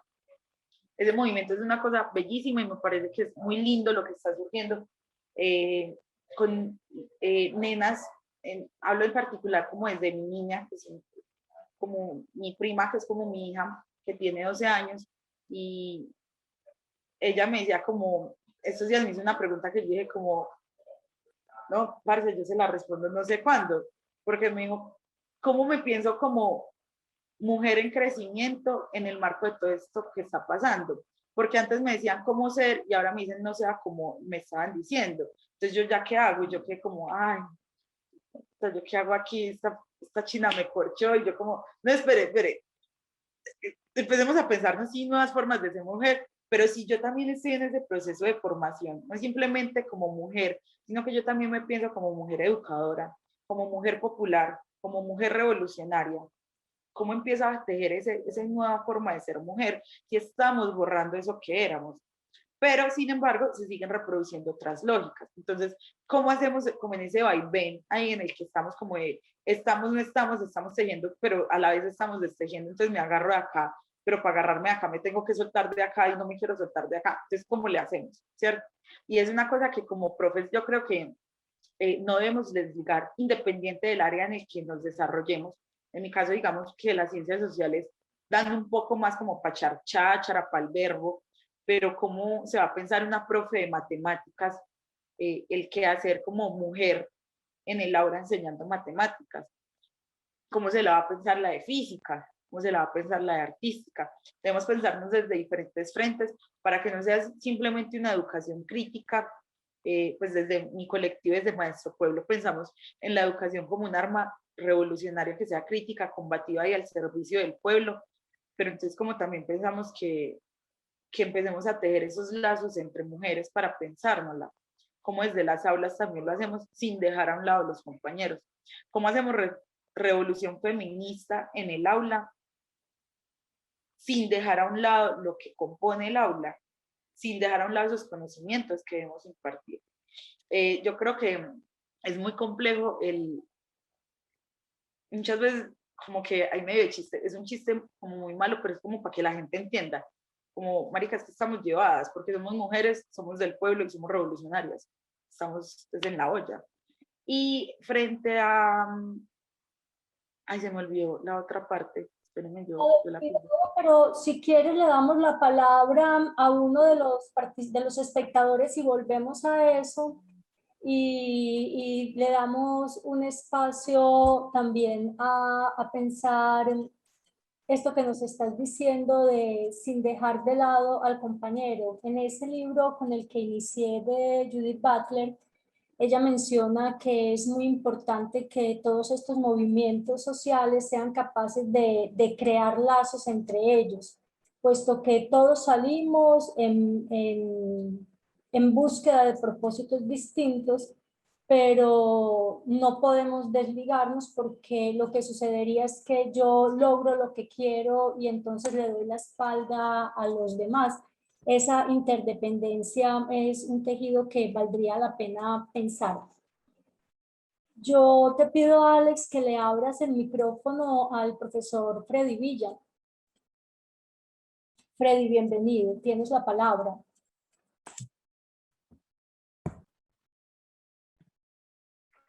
Hola, gracias, muchas gracias. Bueno, para iniciar les cuento que para mí no es fácil intervenir en este delicado asunto, pues obviamente por mi condición de un hombre adulto, casi adulto mayor prácticamente, ya tengo 55 años, eso quiere decir, y lo destaco porque quiere decir que mi infancia, mi adolescencia, mi juventud, mi adultez juvenil, toda ella se tejió en el marco, en un contexto cultural absolutamente machista y patriarcal. He empezado, llevo unos años haciendo un giro discursivo sea, de los discursos a partir de los cuales se conforma mi identidad subjetiva e intercultural, desinstalando, haciendo un ejercicio de desinstalar esos discursos dominantes. No es fácil, no es fácil. Y bueno, les cuento que el primer texto con el que me encontré, que me hizo ese giro, fue en 1989, cuando en el movimiento estudiantil de la Universidad de Antioquia se publicó una hojita, un panfleto que circuló y circuló, se llama un texto de Florence Thomas, Amor, Sexualidad y Erotismo Femenino. Yo no había sentido un llamado de atención tan contundente y tan claro. Y a partir de ahí empecé a hacer un giro. No es fácil. No es fácil porque estamos enfrentando un enemigo muy poderoso, como decía Zaratustra. Es invisible como el fuerte viento que mueve los árboles. Así son nuestros enemigos. Y que tiene que ver con todo ese inconsciente colectivo que es el que gobierna nuestras acciones. Y bueno, digo que para mí no es fácil porque yo celebro muchísimo cuando escucho estas voces de mujeres como las que están aquí participando con fuerza en su discurso, con claridad, mostrando lo que les ha tocado vivir. Y eso también me alimenta y me da fuerza para continuar en este asunto. Yo lo que quiero destacar es cuando ahorita Viviana mencionaba, y la otra compañera también mencionaba, si el poco número de personas que podemos estar aquí en este conversatorio, en esta conversación, podría significar que lo que le ocurre a las mujeres de pronto no es tan importante como otros eventos que, digamos, mediáticamente pueden ser más convocantes.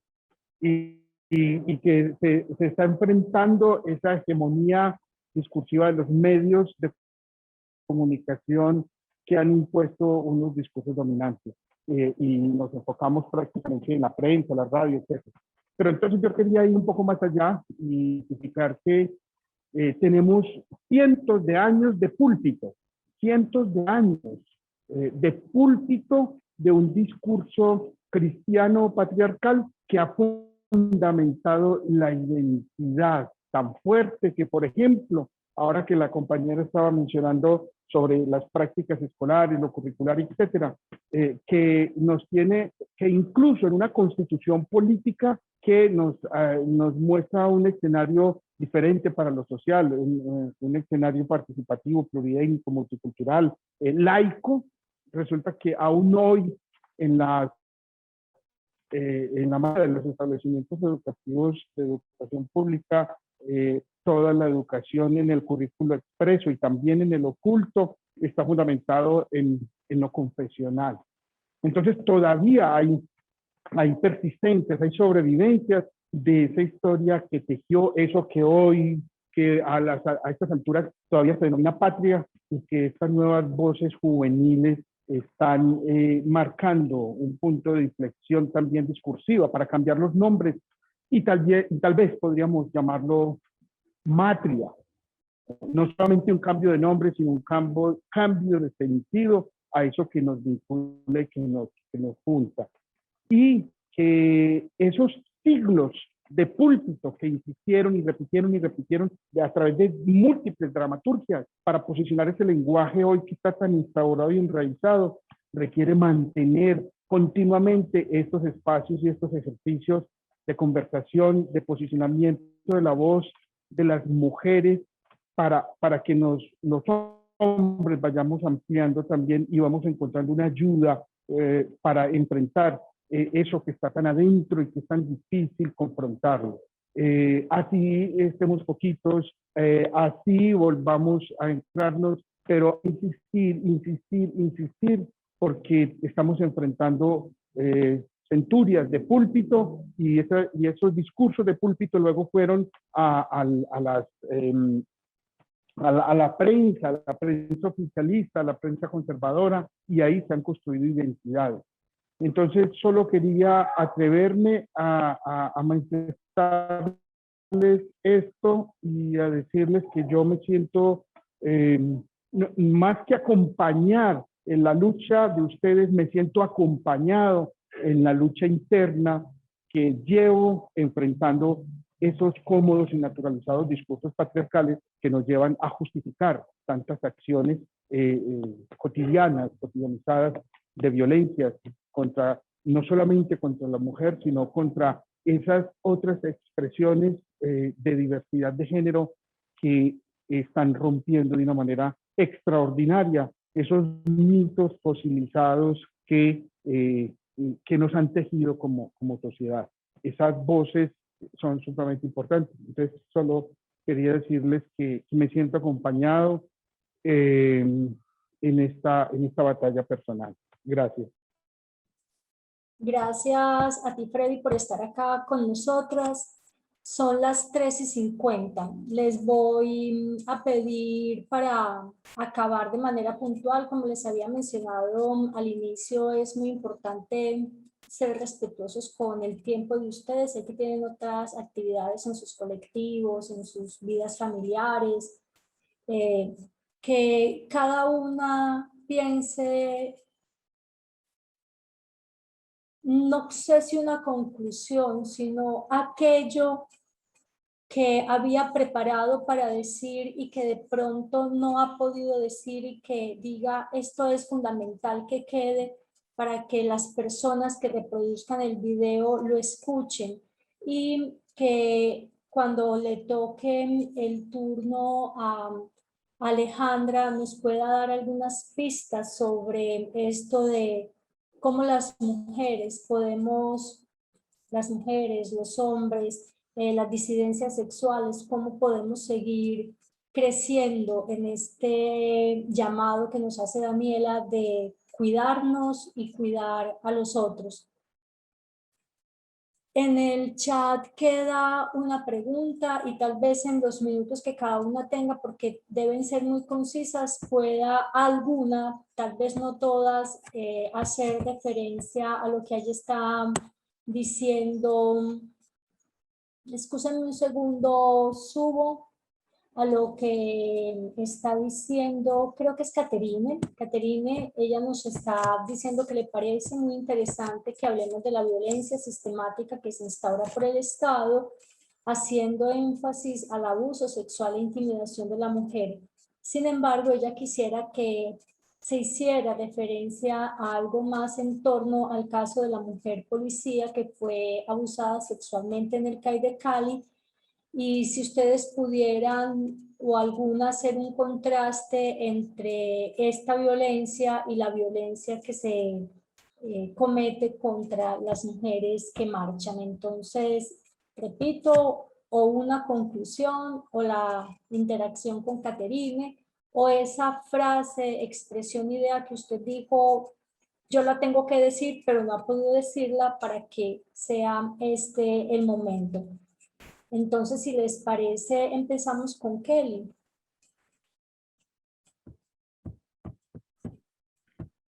Con respecto al caso de la mujer policía, por supuesto, es que como estábamos comentando, esta violencia contra la mujer y contra, bueno, diversidad de género, se ve incluso dentro de, o sea, dentro de los mismos manifestantes contra las mujeres que están manifestando.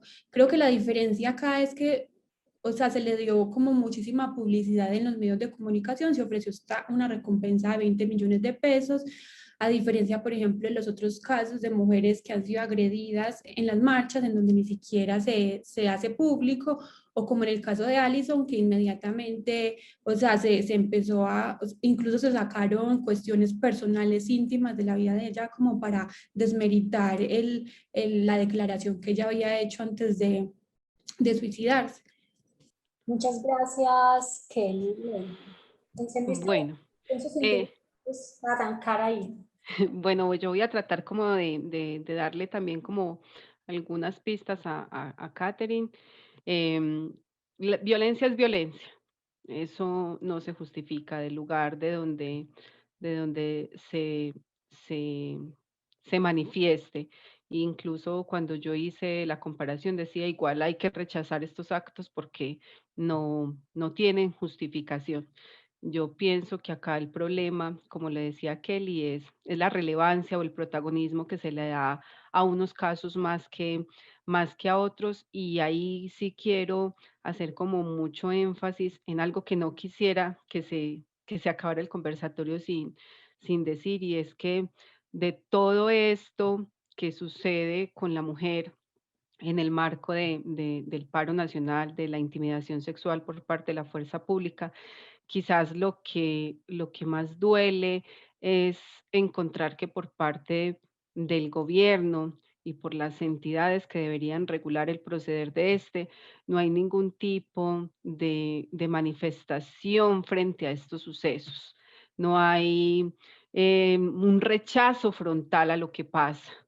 Entonces queda uno como con el sinsabor, como si realmente lo que sucede con los cuerpos de las mujeres, lo que sucede con los cuerpos de los chicos que han sido asesinados, realmente pues al gobierno y a estas entidades no les importara. Entonces, ese es mi sinsabor, es lo más difícil, es ver que la Procuraduría, digamos, poco hace con respecto a los casos disciplinarios que se tendrían que abrir en torno a los policías que cometen estos abusos, pero sí, al contrario, sí se judicializan a los que cometen otros actos, pero están en el bando contrario. Entonces es eso, es más como la ausencia de ese rechazo a estas situaciones tan delicadas que estamos viviendo. Muchas gracias, Lady. Daniela. Yo me uno pues como a ese repudio absoluto de la violencia sexual hacia las mujeres, hacia los cuerpos feminizados, pues hacia cualquier persona, pero particularmente hacia las mujeres, pues hacia nosotras, hacia los cuerpos feminizados. Me uno a ese repudio absoluto.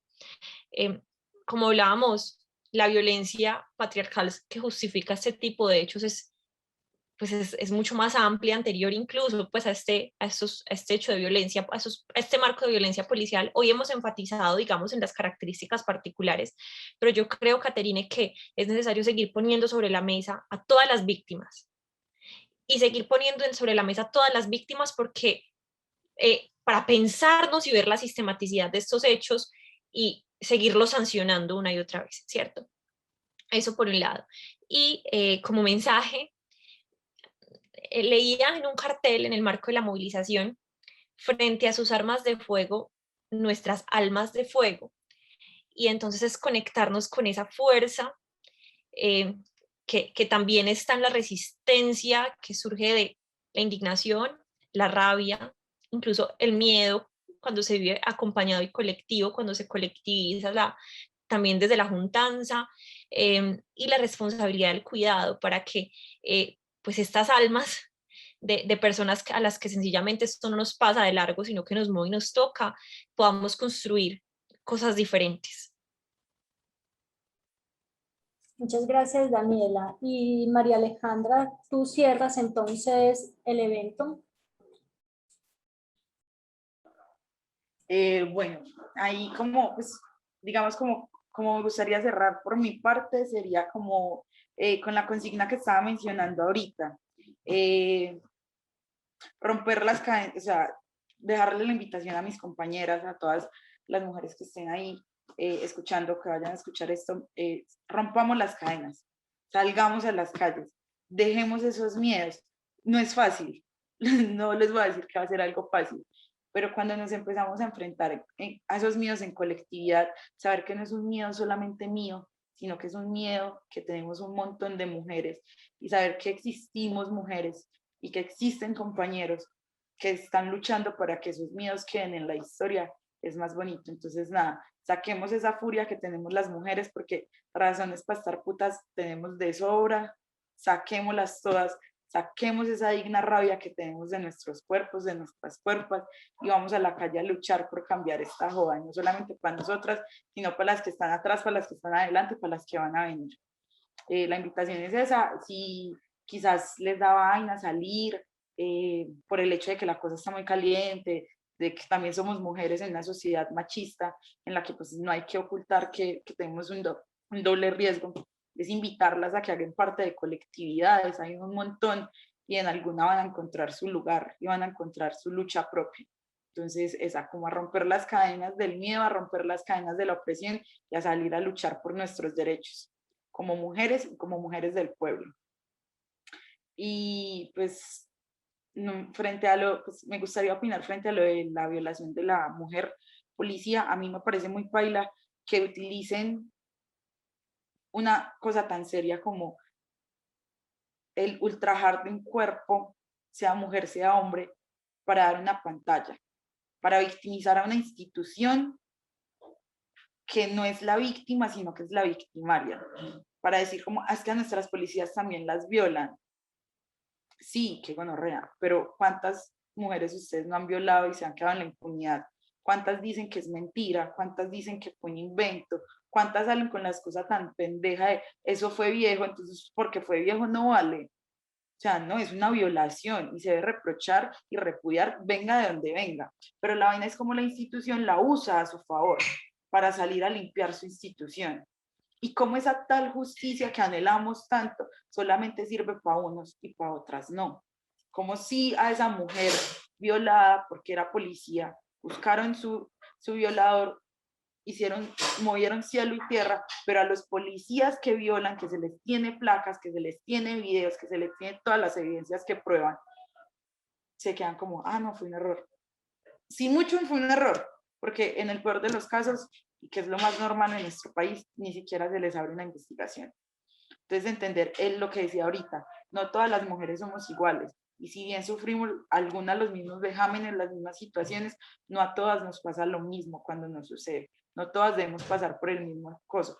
La mujer esta le llovieron abrazos, le llovieron ayudas psicológicas, de todo, pero cuando es a una nena que está en una movilización, lo único que le llueve es el escarnio público, son los reproches, son un montón de cosas que en última lo que hace es victimizarla más. Entonces eso, y hacer la invitación de que como mujeres saquemos el pecho, que esta lucha no se la dejemos solamente a ellos, sino apropiarnos de esta lucha, despojarnos de los miedos y sacar toda la rabia que tenemos dentro para cambiar esta joda, y que no solamente la cambiemos por el hecho de ser mujeres, sino de ser del pueblo, que en últimas eso es lo que debemos cambiar, las condiciones del pueblo. Gracias, María Alejandra. Yo les agradezco a ustedes 4 la preparación de este evento. Ha sido muy nutritivo para mí escucharlas. Admiro profundamente su valentía, su claridad, su capacidad de encender la cámara y decir todo lo que están pensando, sintiendo, el modo en el que están trabajando por construir una sociedad justa, porque es intolerable esto que estamos viviendo, la cantidad de personas que se mueren de hambre, es intolerable el desempleo, las situaciones sociales, políticas y económicas que están basadas en un sistema de privilegios para unos pocos y de mucho dolor para una gran mayoría, tiene que ser cambiado, y saber que ustedes están ahí con su juventud, con sus anhelos, con su hija de 4 años, dentro o fuera del país, haciendo todo un esfuerzo por construir una sociedad justa, hace que mi admiración sea profunda. A los espectadores que se conectaron, a aquellos que van a reproducir el video, un saludo muy cariñoso, y sobre todo a todas las mujeres, los cuerpos feminizados, los hombres que han sufrido y padecido el abuso en cualquier dimensión. Creo que vale la pena decirles gracias porque se pusieron ahí. Esta mañana yo leía una nota en la prensa y una mujer, una madre de la primera línea decía, algunas están poniendo el cuero de primero para proteger a otros. Creo que hay que decirles gracias, extenderles un abrazo solidario y seguir insistiendo en que este tipo de discursos que pueden resultar hartos, aburridores, a las que tal vez se les da la espalda porque creen que ya saben lo que se va a decir y que no vale la pena ser escuchado. Creo que vale la pena precisamente por eso insistir en seguir poniéndolos en lo público, porque es allí donde tienen que estar. Y en lo privado, porque allí también hay violencias muy fuertes y es necesario que se visibilicen. Gracias nuevamente a todos y a todas, a Alex y a Luisa por acompañarnos en la mesa, ayudándonos con el asunto técnico, y espero que en esta tarde tan fría, el tinto que las está esperando la reconforte. Muchísimas gracias nuevamente y mi gratitud por cada una de sus palabras, pero sobre todo por esa valentía que han mostrado, que es impresionante.